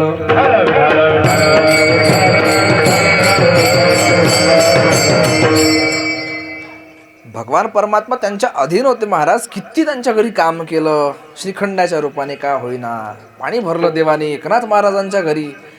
कावडीने पाणी ज्या घरी चक्रपाणी वाहे, अनन्य भक्ती भावे निळा वंदित्याचे पाये. भगवान परमात्माने एकनाथ महाराजांकडे पाणी भरलं. का बरं भरलं? त्या एकनाथ महाराजांनी आपल्या कंठामध्ये देवाचं नाव धारण केलं होतं. कंठी धरीला. त्या कृष्णमणी शब्दाचा अर्थ काय? ते कृष्णाचं नाव आहे महाराज, कंठामध्ये धारण केलं आहे. म्हणून त्या एकनाथ महाराजांच्या घरी भगवान परमात्माने 36 वर्ष काम केलं. त्याच एकनाथ महाराजांनी एकनाथी भागवत सुद्धा लिहिलं, एकनाथी अभंग सुद्धा लिहिले. सगळ्यात छान एक प्रकरण आहे ते म्हणजे भारुड. ते प्रकरण लिहिलं. गवळणी लिहिला. आणि एक म्हणजे भावार्थ रामायण लिहिलं. फार सुंदर ग्रंथ आहे भावार्थ रामायण. इतका सुंदर ग्रंथ आहे की काय सांगावं महाराज. भावार्थ रामायण म्हणजे सगळ्या रामायणांपैकी मुकुटमणी आहे बाबा भावार्थ रामायण. तुलसीदासांनी जे रामायण केलं, तुलसी रामकथा, ते तर शोभणारच आहे महाराज. पण जेवढी रामायण त्याचा अलंकार म्हणजे मुकुटमणी हा भावार्थ रामायण आहे. काय भाव ओतलाय महाराज. एकनाथ महाराजांनी किती भाव ओतलाय. किती भाव. एक छोटासा भाव सांगून जातो. छोटासा भाव. कसा भाव ओतला. ज्या वेळेला सीतामाई ह्या अशोक वाटिकेत होत्या, त्यावेळेला अशोक वाटिकेमध्ये असणाऱ्या सीतामाई कशा असतील याचा विचार केलाय. आता पहा, थोडासा बाजूला जातो. वेदांतिक चिंतन आहे, ऐका. सीतामाई हे भक्ती आहे. काय आहे? भक्ती आहे. ऐकून ठेवा. सीतामाता भक्ती आहे. भगवान रामचंद्र ज्ञान आहे. आणि लक्ष्मण भैया वैराग्य आहे. काय काय काय? सीतामाई भक्ती, भगवान ज्ञान आणि लक्ष्मण भैया वैराग्य. ज्या जागेवरती भक्ती, ज्ञान आणि वैराग्यांचं त्रिवेणी संगम होते, तिथं रामायण निर्माण होते. आणि त्या रामायणामध्ये हे त्रिवेणी संगम जातं कुठं? पंचवटीला. कुठे? पंचवटीला. आणि त्या पंचवटीला जाऊन त्यांनी तिथे निवास केलाय महाराज. पहा, ज्या वेळेला सीतामाता अर्थात भक्ती हे कुठे होत्या? अशोक वाटिकेत. बोलत चला. कुठे? अशोक. काय म्हटलं? ज्या जागेवर शोक नाही त्याला काय म्हणतात? ज्या जागेवर शोक राहत नसतो तिथेच भक्ती राहत असते. आलं का लक्षात? जर आपल्याला आपल्या जीवनामध्ये भक्ती नांदायची असेल तर आपल्या जीवनामध्ये शोक राहिला तरच त्या अशोक वाटिकेमध्ये भक्तिरूपी सीतामाई नांदत असतात. हा, रावणाने सीतामाईला महालात सुद्धा ठेवता आलं, पण ठेवलं का? कारण त्या भक्ती स्वरूपा होता, म्हणून जिथे शोक नाही तिथे त्यांना ठेवलं. महालात शोक आहे महाराज, महालात काय हेच होतं ना सगळं, मदिरा प्राशन, मांस भक्षण, नृत्यांगना नाचायच्या, ह्या सगळ्या शोकाच्या लक्षणं आहेत. ते शोक नसतं म्हणून त्यांना अशोकात ठेवलं. त्या अशोकात असल्यानंतर सीतामाई ज्या वेळेला इतरत्र फुलांकडे बघायच्या, त्या फुलांचा रंग काय होता, त्यावेळेला असं चिंतन केलं जातं महाराज की एकनाथ महाराजांनी एकनाथी रामायणामध्ये, भावार्थ रामायणामध्ये त्या फुलांचं वर्णन सीतामाईंच्या दृष्टिकोनातून पांढरं केलं आहे. म्हणजे त्या फुलांचा रंग काय होता, पांढरा होता. असं कोणी लिहिलं, नाथ महाराजांनी. ज्या वेळेला नाथ महाराज हे लिहित होते त्यावेळेला नाथ महाराजांनी लिहिलं की हे फुलं पांढरे होते. पांढरं लिहिल्याबरोबर हनुमंतराय प्रगट झाले. हनुमंतराय म्हणतात हे तुम्ही चुकीचं लिहिलं. काय चुकीचं लिहिलं की हे फुलं पांढरे होते.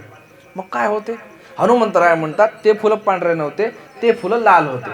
काय होते, लाल होते. आता आली महाराज फजिती. हनुमंतराय म्हणतात पांढरे, हनुमंतराय म्हणतात लाल होते, नाथ महाराज म्हणतात पांढरे होते. हनुमंतराय म्हणतात तुम्हाला कसं माहित की पांढरे होते, मला सगळं रामायण दिसतंय, तुम्हाला रामायण दिसून राहिलं, मी प्रत्यक्ष जाऊन आलो म्हणून तिथं, मला माहिती आहे की तिथले फुलं काय होते, लाल होते. नाथ महाराज म्हणतात मला जे रामायण दिसतं त्याच्यामध्ये पांढरे होते. आता पंचायत आली म्हणे महाराज. आता सीतामाई ज्या जागेवर होतं त्याची फुलं लाल होते का पांढरे होते, याचा निकाल लावायला आपण जाऊ म्हणे कोणाकडे, आपण जाऊ म्हणे श्री रामचंद्रांकडे. गेले प्रभूकडे सगळे कोण, दोघे जण, नाथ महाराजही गेले आणि हनुमंतराय सुद्धा गेले. आणि हनुमंतराय आणि नाथ महाराज गेल्याबरोबर प्रभूला साष्टांग नमस्कार करतात. प्रभूला म्हणतात प्रभू तुम्हीच सांगा आता हे फुलं पांढरे होते का लाल होते. प्रभू सांगतात ते फुलं पांढरेही नव्हते, ते फुलं लालही नव्हते, ते फुलं काळे होते म्हणे. का म्हणे, ते फुलं काय होते, काहून काळे होते, त्याचं सांगतो कारण. आता हे दोघेही चकित झाले महाराज. पांढरेही नाही, मला दिसतात पांढरे, हनुमंतराय म्हणतात लाल, प्रभू म्हणतात काळे. प्रभू खरंच काय होते का, प्रभू म्हणतात हो, माझ्यावर विश्वास नाही का. आता दोघांचा विचार असा पडला, प्रभू ठीक आहे म्हणे, मी तिथे जाऊन आलो, मला लाल दिसले, ह्यांना पांढरे दिसले, तुम्ही म्हणता काळे होते. आता ज्या तिथं राहिला त्यांनाच विचारू ना म्हणे आपण सीतामाईला. गेले तिघही सीतामाईकडे. सीतामाई म्हणला विचारलं, सीतामाई सांगा तिथले फुलं काय होते हो, मला भावार्थ रामायण पूर्ण करायचं, सांगा लवकर. त्यावेळेला सीतामाई म्हणतात ते फुलं लालही नव्हते, ते फुलं पांढरेही नव्हते, ते फुलं काळेही नव्हते, त्या फुलांचा रंग एकच होता. तो जो इतर फुलांचा रंग असतो तसेच ते फुलं होते. पण तुम्हाला काळे, तुम्हाला लाल आणि तुम्हाला पांढरे का बरं दिसले, याचं कारण सांगतो म्हणे. नाथ महाराज हे शांतीचे प्रतीक आहेत. कोणाचे, शांतीचे. आणि शांतीचा रंग कोणता असतो, पांढरा. म्हणून शांती ब्रह्म असणारे नाथ महाराजांना ते फुलं भासले पांढरे. हनुमंत होते उग्र स्वरूपाचे. कसे, उग्र स्वरूपाचे. आणि उग्र स्वरूपाच्या हनुमंतरायांना ते फुलं भासले कसे, उग्र स्वरूपाचा रंग कसा असतो, आगीचा रंग लाल. ते हनुमंतरायांना भासले कसे, लाल. आता प्रभूला कसे भासले, काळे. प्रभूच्या अंगामध्ये होता क्रोध आणि क्रोध इतका आला होता महाराज, त्या क्रोधाच्या आवेशामध्ये प्रभूला ते भासले काळे. म्हणून ते फुलं कुठल्याच रंगाचे नव्हते, ते तुमच्या दृष्टीचा भ्रम होता. विठ्ठल विठ्ठल.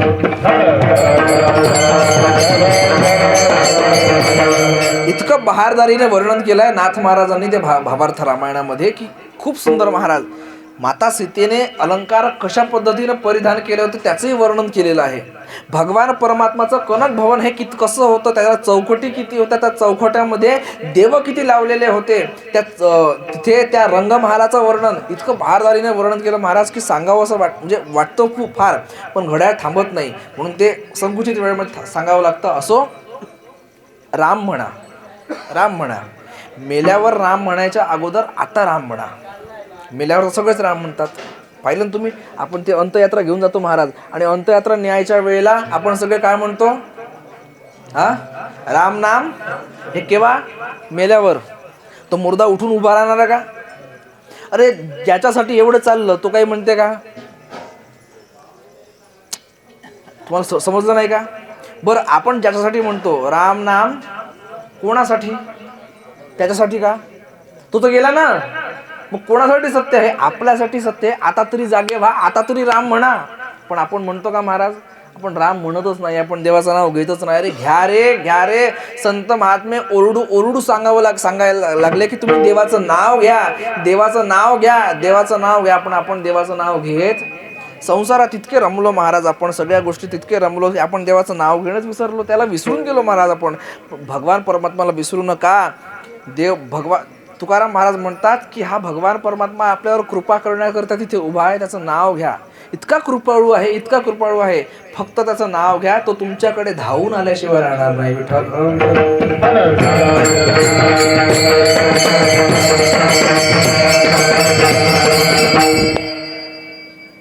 तुकाराम महाराज म्हणतात त्या देवाला त्याचं नाव कळत नाही.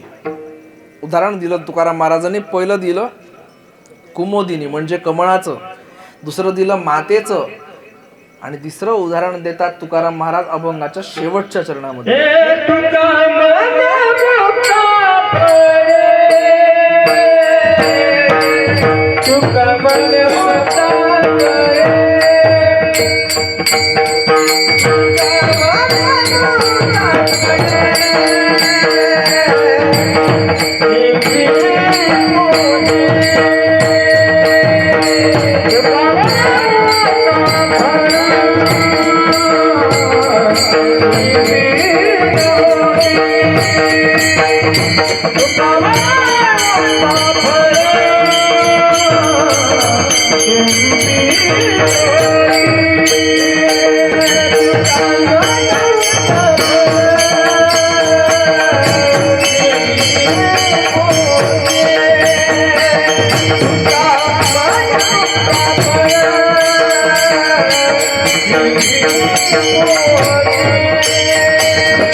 शेवटच्या चरणामध्ये जगद्गुरु तुकाराम महाराज उदाहरण देतात एक आणखी. काय म्हणतात तुकाराम महाराज? तुका म्हणे मुक्ता फळ शिंपी पोटी. म्हणजे काय याचा अर्थ होतो? शिंपलं आहे आणि शिंपल्यामध्ये ज्याप्रमाणे पावसाचा थेंब पडतो, एकच थेंब पडतो, ते शिंपलं बंद होते आणि शिंपलं बंद झाल्यानंतर त्याचा मोती होतो. महाराज मला सांगा, त्या मोत्याची जी खरी किंमत आहे ते कोण लावू शकतो? जौहरी लावू शकतो, किंवा ज्याला त्या मोत्याची किंमत आहे तोच ओळखू शकतो. शिंपल्याला कळते का तो मोती किती किंमत आहे त्याची? नाही कळत महाराज. तद्वत देवाला कळत नाही त्याचं नाव किती श्रेष्ठ आहे ते. ज्ञानेश्वरीमध्ये पहा, तुम्हाला सांगू का, एक आणखी उदाहरण देतो. चला, 10 मिनिटं आहे माझ्याकडे, तेवढं 10 मिनिटं खर्ची घालतो. भगवान परमात्माने अर्जुनाला गीता सांगितली. मला एक सांगा, त्या कुरुक्षेत्राच्या रणमैदानावरती फक्त एक अर्जुन होता का? उत्तर द्या पटापट. कुरुक्षेत्राच्या मैदानावरती फक्त एकटा अर्जुन होता का? नव्हता.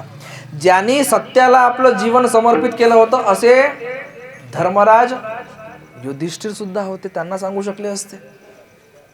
बरं, ज्याच्यासोबत भगवान परमात्माची घनिष्ठ मैत्री होती आणि एक थोडंसं त्याला काय म्हणतो, एक हास्यास्पद नातं होतं, ते भीमदादा सुद्धा होते, त्यांनाही सांगू शकले असते. लहान भावाप्रमाणे असणारा नकुल सुद्धा होता, सहदेव सुद्धा होता, त्यांना सांगू शकले असते. पण अर्जुनालाच का? बरं, अर्जुनाची गोष्ट, या पांडवांची गोष्ट सोडा. एवढे भीष्म गंगेचे पुत्र असणारे भीष्म पितामह होते, त्यांना सांगता आली असती? नाही. द्रोणाचार्य, कृपाचार्य, नाही. कौरवांपैकी एक, पण अर्जुनच का महाराज? त्याचं कारण एक होतं, अर्जुनासोबत देवाचं मैत्रीचं नातं होतं. कोणतं नातं होतं? बोला ना, बोला थोडंसं. संपत आलं कीर्तन आपलं, जास्त लांबवणार नाहीच मी, वेळेत संपवणारा महाराज आहे, तुम्ही काही काळजी करू नका, तुम्हाला तुमच्या घरी बरोबर सोडतो मी, फक्त पटापटा बोला. अर्जुनच का? त्याचं कारण काय? अर्जुनासोबत देवाचं मैत्रीचं नातं होतं, मैत्रीचं. पहा, नवविधा भक्ती सांगितल्या जातात ना, त्याच्यापैकी सख्य भक्ती हे अर्जुनाने केली होती. सख्य म्हणजे त्याला सखा मानला होता. नवविधा भक्ती, श्रवणम, कीर्तनम, विष्णुस्मरणम, पादसेवनम, अर्चनम, वंदनम, दास्यम, सख्यम, आत्मनिवेदनम, म्हणजे 8व्या क्रमांकाची भक्ती हे कोणी केली होती? अर्जुनाने केली होती. म्हणून भगवान परमात्माने अर्जुनाला गीता सांगितली, आणि अर्जुनाला गीता सांगून भगवान परमात्मा त्या अवतारामध्ये मोकळे झाले महाराज. झाले मोकळे. द्वापार युग संपला, कली लागला. काय लागला? कली लागला. कली सुरू झाल्याबरोबर कलीमध्ये भगवान परमात्माच्या त्या संस्कृत भाषेला कोणाला काही कळतच नव्हतं महाराज. आणि त्या काळी संस्कृत भाषा न कळाल्याने भगवान परमात्माला पुन्हा अवतार घ्यावा लागला अलंकापुरामध्ये भगवान ज्ञानोबरायांच्या रूपाने.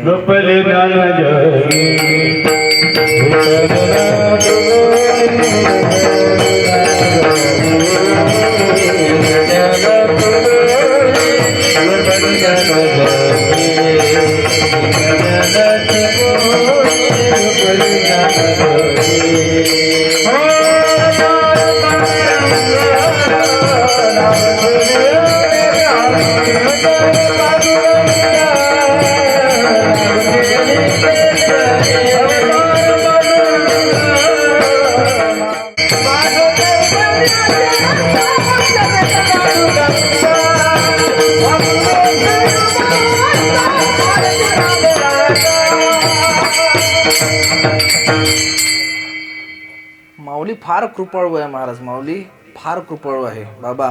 माझ्या जीवनातला अनुभव सांगतो. माऊली किती कृपाळू आहे. मी काहीच नव्हतो. या म्हणजे माझं अस्तित्व हे कीर्तनकार म्हणून लोकांच्या समोर येईल हे मला वाटलं सुद्धा नव्हतं. हे दोघं समोर बसले, तुम्ही यांना विचारू शकता. यांच्या अंग खांद्यावर खेळलेलो आहे मी. यांच्यासोबत जायचो भजनापूजनाला, हे न्यायचे, मला हात धरून न्यायचे, त्यांच्या मागे मागे लागायचो. आई जाऊ देत नव्हती तरी न्यायचे. मी कधी विचार केला नव्हता हे कीर्तनकार होईल. माऊलींचा कृपाळू पण सांगतो किती मोठा आहे ते. माऊलींचा हात धरला, ज्या वेळेला ज्ञानेश्वरी उघडून पाहिली, त्याच्यावरून हात फिरवला महाराज. एक एक ओवीवरून ज्या वेळेला आपण हात फिरवत असतो, ती ओवी आपल्याशी बोलते आणि माऊली आपला हात पकडतात. ज्ञानदेव ज्ञानदेव म्हणता ज्ञानदेव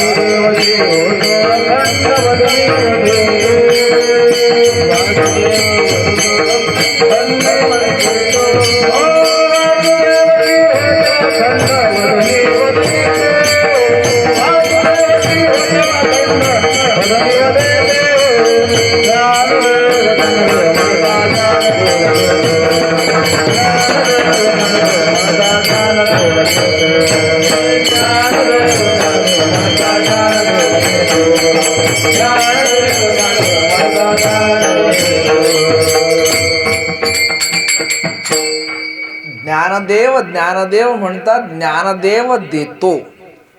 काय करतो? ज्ञानदेव ज्ञानदेव म्हणतात, ज्ञानदेव देतो. ज्या वेळेला आपण ज्ञानोबरायांचं नाव अंगीकारतो, ज्या वेळेला ज्ञानेश्वरी वाचत असतो, त्यांचं नाव नामस्मरण करतो, त्या ज्ञानोबरायांसोबत पंढरीची वारी करतो, माऊली काही ना काही त्याला अस्तित्व निर्माण करूनच देते महाराज. आज माझं अस्तित्व माऊलींनी बनवलेलं आहे. माऊलींनी माझं अस्तित्व घडवलं आहे महाराज. सगळ्यांचं इथे जेवढे उभे आहे प्रत्येकाचं अस्तित्व हे माऊलींनीच घडवलेलं आहे. तुम्हाला सांगू, ते दोघं बसलेले आहेत ना, त्यांनी सुद्धा वारी केली महाराज. कुणासोबत केली? सातारकर महाराजांसोबत केली. आणि त्याचा परिपाक हा आहे की ते आज विश्व हिंदू परिषदेचे प्रांताध्यक्ष झाले. हा माऊलींचा परिपाक आहे. विठ्ठल विठ्ठल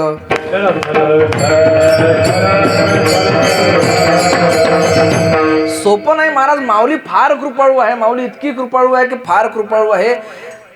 मी सांगत होतो गीतेबद्दल. देव गीता सांगून मोकळे झाले, पण सुरुवातीच्या काही काळामध्ये ज्या वेळेला गीता लोकांना कळत नव्हती, ती गीता कळायला पाहिजे म्हणून त्या देवालाच कळवळा आला आणि माऊलींचा अवतार झाला. महाविष्णूचा अवतार सखा माझा ज्ञानेश्वर. माऊलींनी अवतार घेतला आणि अवतार घेऊन त्या गीतेवरती भाष्य केलं महाराज. काय भाष्य केलं? नाम ज्ञानेश्वरी. हे ज्ञानेश्वरीच्या रूपाने भाष्य केलं महाराज. एक सुंदर अशी गोळी सांगतो पहा. गीता हे सोनं आहे. काय आहे? बोल चला पटकन. गीता सोनं आहे आणि ज्ञानेश्वरी अलंकार आहे. काय आहे? अलंकार. कशा प्रकारे? सोनं तुम्ही घेता. आता प्रत्येकाने सोनं घेतलं असेल दिवाळीमध्ये. सोनं आपण सोन्याची वीट घेतली एक आणि ते सोन्याची वीट घेऊन का आपण गळ्यात घालत असतो का? त्याला अलंकारामध्ये परिवर्तित करतो. त्याला अंगठी करतो, कोणी गोप करतो, कोणी काही करतो, त्याला अलंकारामध्ये परिवर्तित करतो. त्या सोन्याला किंमत आहेच महाराज, पण ते सोनं आपण डायरेक्ट घालतो का? नाही. त्याला अलंकारामध्ये परिवर्तित केल्यानंतर ते अलंकार जेवढं सुंदर दिसतं, तद्वत भगवान परमात्माची गीता हे 100% सोनं आहे महाराज. पण गीतेवरती जे सोनं आहे त्या सोन्याचा अलंकारामध्ये रूपांतरित केलं माऊलींनी. गीता अलंकार.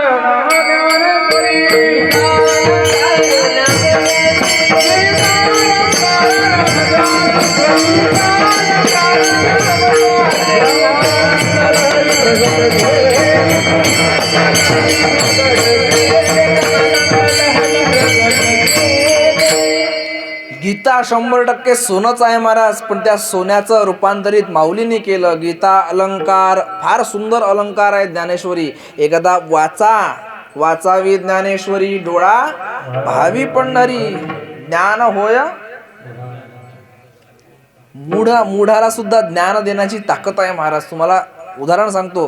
तिथे जाऊन पहा आळंदीला अजान वृक्षाच्या खाली ज्यांना अक्षर वाचता येत नाही महाराज, त्यांना ज्ञानेश्वरीच्या ओव्या पाठ आहे.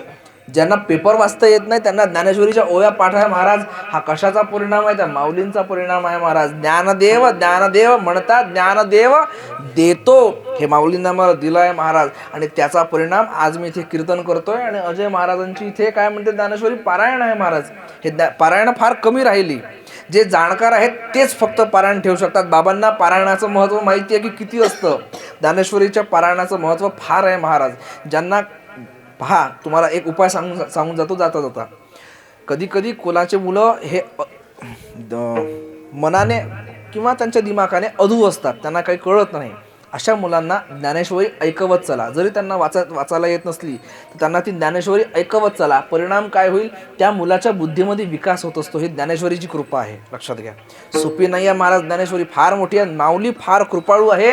अशा कृपाळू माऊलींच्या सानिध्यामध्ये ही सेवा झाली. जगद्गुरु तुकाराम महाराज म्हणतात की देवाला देवाच्या नामाचा महिमा कळत नसतो, पण ते आम्हाला भक्ताला कळतो. म्हणून त्या देवाच्या नावाचा आस्वाद आम्ही घेत असतो. अशा देवाचा नावाचा आस्वाद तुम्हीही घ्या आणि त्याचा नावाचा अंगीकार करा.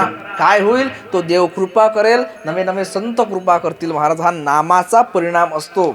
असो, झालेली सेवा ही भगवान परमात्माच्या चरणी समर्पित करतो. 5 मिनिटं घेतो, पण महत्त्वाचे घेतो. पहा, आमच्यावरती सध्या भारत देशावरती फार मोठं संकट आहे. कशा प्रकारचं तुम्हाला सांगून जातो. ते आर्थिक संकट असे का असे ना, पण आपल्यावर धार्मिक संकट जरूर आहे महाराज. मी तर मान्य करतो. आपल्या धर्माला आपल्या युवक मंडळीची गरज आहे आत्ता. मग सगळ्यांना सांगून जातो महाराज, आपल्या धर्माला आपली गरज आहे आता इतर गोष्टी पाहायच्या नाही. फक्त आपल्या धर्मासाठी कसं लढता येईल ते लढायची तयारी ठेवा बस. आता आपण झेंडे असे खूप उगारले, आता उलटी करायची पाळी येऊ शकते. तयार राहा फक्त. आता झालं सगळ्या गोष्टी महाराज. आता आपण आपल्या धर्मासाठी लढणार म्हणजे लढणार 100% लढणार. तुम्ही सुद्धा तुमच्या मुलांना सांगा की तुमच्या मुलांच्या कपाळावरती कुंकू लागलेलं दिसलं पाहिजे. आपण आपल्या धर्मासाठी लढलं पाहिजे. आता ही वेळ आहे, आपल्याला आपल्या धर्मासाठी लढावं लागेल महाराज. कारण कोणी उठतं आणि आपल्या धर्मावरती बोलायला लागलं हे आपण सहन करून घेणार नाही. महाराष्ट्र त्याला स्वीकार करेल जो आपल्या देवाला, आपल्या देशाला, आपल्या धर्माला टिकवून धरेल. छत्रपती शिवाजी महाराजांचे विचार, ज्ञानोबांचे आचार तुकोबांचे विचार हे जनमानसापर्यंत जो पोहोचवेल त्यालाच महाराष्ट्र स्वीकार करेल, इतरत्रांना स्वीकार करणार नाही. आपलं मत हे फार अमूल्य आहे आणि तुम्हाला हात जोडून विनंती आहे, मतदान करा. त्याला सुट्टी म्हणून वाया घालवू नका. तुम्ही इतर 3 लोकांना सांगा, त्या 3 लोकांना सांगा की तुम्ही मतदान करा, त्यांना सांगा की त्यांना आणखी सांगा की तुम्ही मतदान करा. तुम्हाला एक गोष्ट सांगू, जाता जाता सांगून जातो. इतर धर्मियांचे लोक आपल्या पोरांना सांगतात की पहा, तुमचं जर उज्ज्वल भवितव्य करायचं असेल तर मतदान करा. ते त्यांचे 90% लोक मतदान करतात. आपले हिंदू मतदान करत का नाही मला हेच कळलं नाही महाराज अजूनपर्यंत. अरे पहा, येईल संध्या, भरपूर संधी येईल, पण अशी संधी हातात परत येणार नाही महाराज. आपल्या हातामध्ये आता संधी आहे. तुम्ही तुमच्या पोरांना सांगा की बाबा तू सुट्टी वाया घालवू नको, मतदान करायला जा. तुमचं एक मत महाराष्ट्राला उज्ज्वल करू शकतं महाराज, महाराष्ट्राला स्वाभिमानी करू शकतं. तुमचं एक मत तुमच्या पोरीला स्वातंत्र्य देऊ शकतं. तुमचं एक मत आपल्याला स्वतःला आपल्या धर्माची जागा देऊ शकतं महाराज. आज आपण आपल्या धर्माची रक्षा करणार नाही तर भविष्यामध्ये आपली पोरं करतील ही आशा सुद्धा ठेवू नका. धर्मो रक्षती रक्षितः, आपणच आपल्या धर्माची रक्षा करणार आहोत. जर तुम्ही धर्माची रक्षा कराल तर धर्म तुमची रक्षा करेल. झालेली सेवा भगवान परमात्माच्या चरणी अर्पण करतो आणि आपल्या सेवेला पूर्ण विराम. ज्ञानेश्वर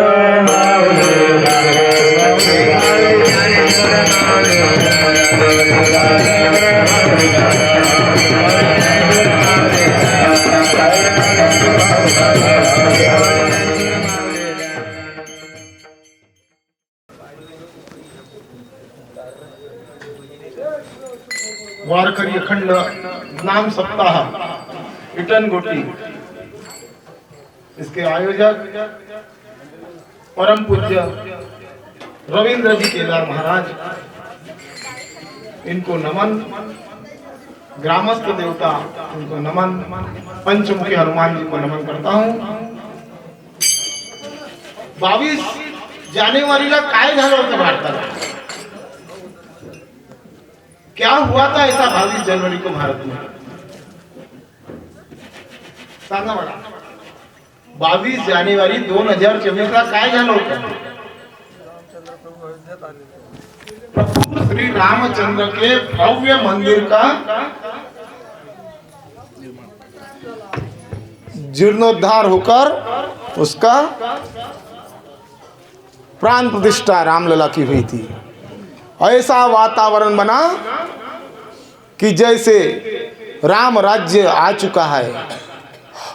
संपूर्ण भारत ही नहीं, संपूर्ण महाराष्ट्र ही नहीं, हर शहर ग्राम ग्राम में मानो अयोध्या साकार हो चुकी है. इतना उत्साह भूतो न भविष्यति. हर घर पर भगवा झंडा, भगवा ध्वज घर घर पर लहरा रहा था. परंतु अति उत्साह सिर्फ 3 महीने के पश्चात लोकसभा का इलेक्शन हुआ. परंतु हम हिंदुओं अति उत्साह के कारण मतदान करने नहीं गए और जो अधर्मी लोग थे उन्होंने 94-95% मतदान किया, जिसका परिणाम जो धर्म को मानने वाली गवर्नमेंट थी वो अल्पमत में आते आते बच गई. बड़ी कृपा थी प्रभु की. मैं अभी आने वाला लोकतंत्र का महापर्व महाराष्ट्र विधानसभा का चुनाव है. सभी से ग्रामस्थ वासियों से आह्वान करना चाहूँगा, घर में हम लोग 10 मतदान होंगे, 4 मतदान होंगे, 5 मतदान होंगे, सभी कार्य बाजू में रखकर सर्वप्रथम मतदान का अधिकार अपने को बजाने का है. गवर्नमेंट की छुट्टी होंगी, कोई सेगांव, शिरडी या अन्य तीर्थ क्षेत्र में नहीं जाएगा. सर्वप्रथम मतदान और सर्वप्रथम मतदान 100% होना चाहिए. जिस प्रकार अधर्मी लोग 100% मतदान करते हैं, हम हिंदुओं ने भी 100% 100% मतदान करावंच लागेल. तेव्हाच हिंदू संस्कृतीचे गव्हर्नमेंट या महाराष्ट्राला लाभेल. एवढं नम्र प्रार्थना करून मी आपले 2 शब्द संपवितो. सनातन हिंदू धर्म की, श्री राम जन्मभूमी की, श्री कृष्ण जन्मभूमी की, काशी विश्वनाथ धाम की. हर हर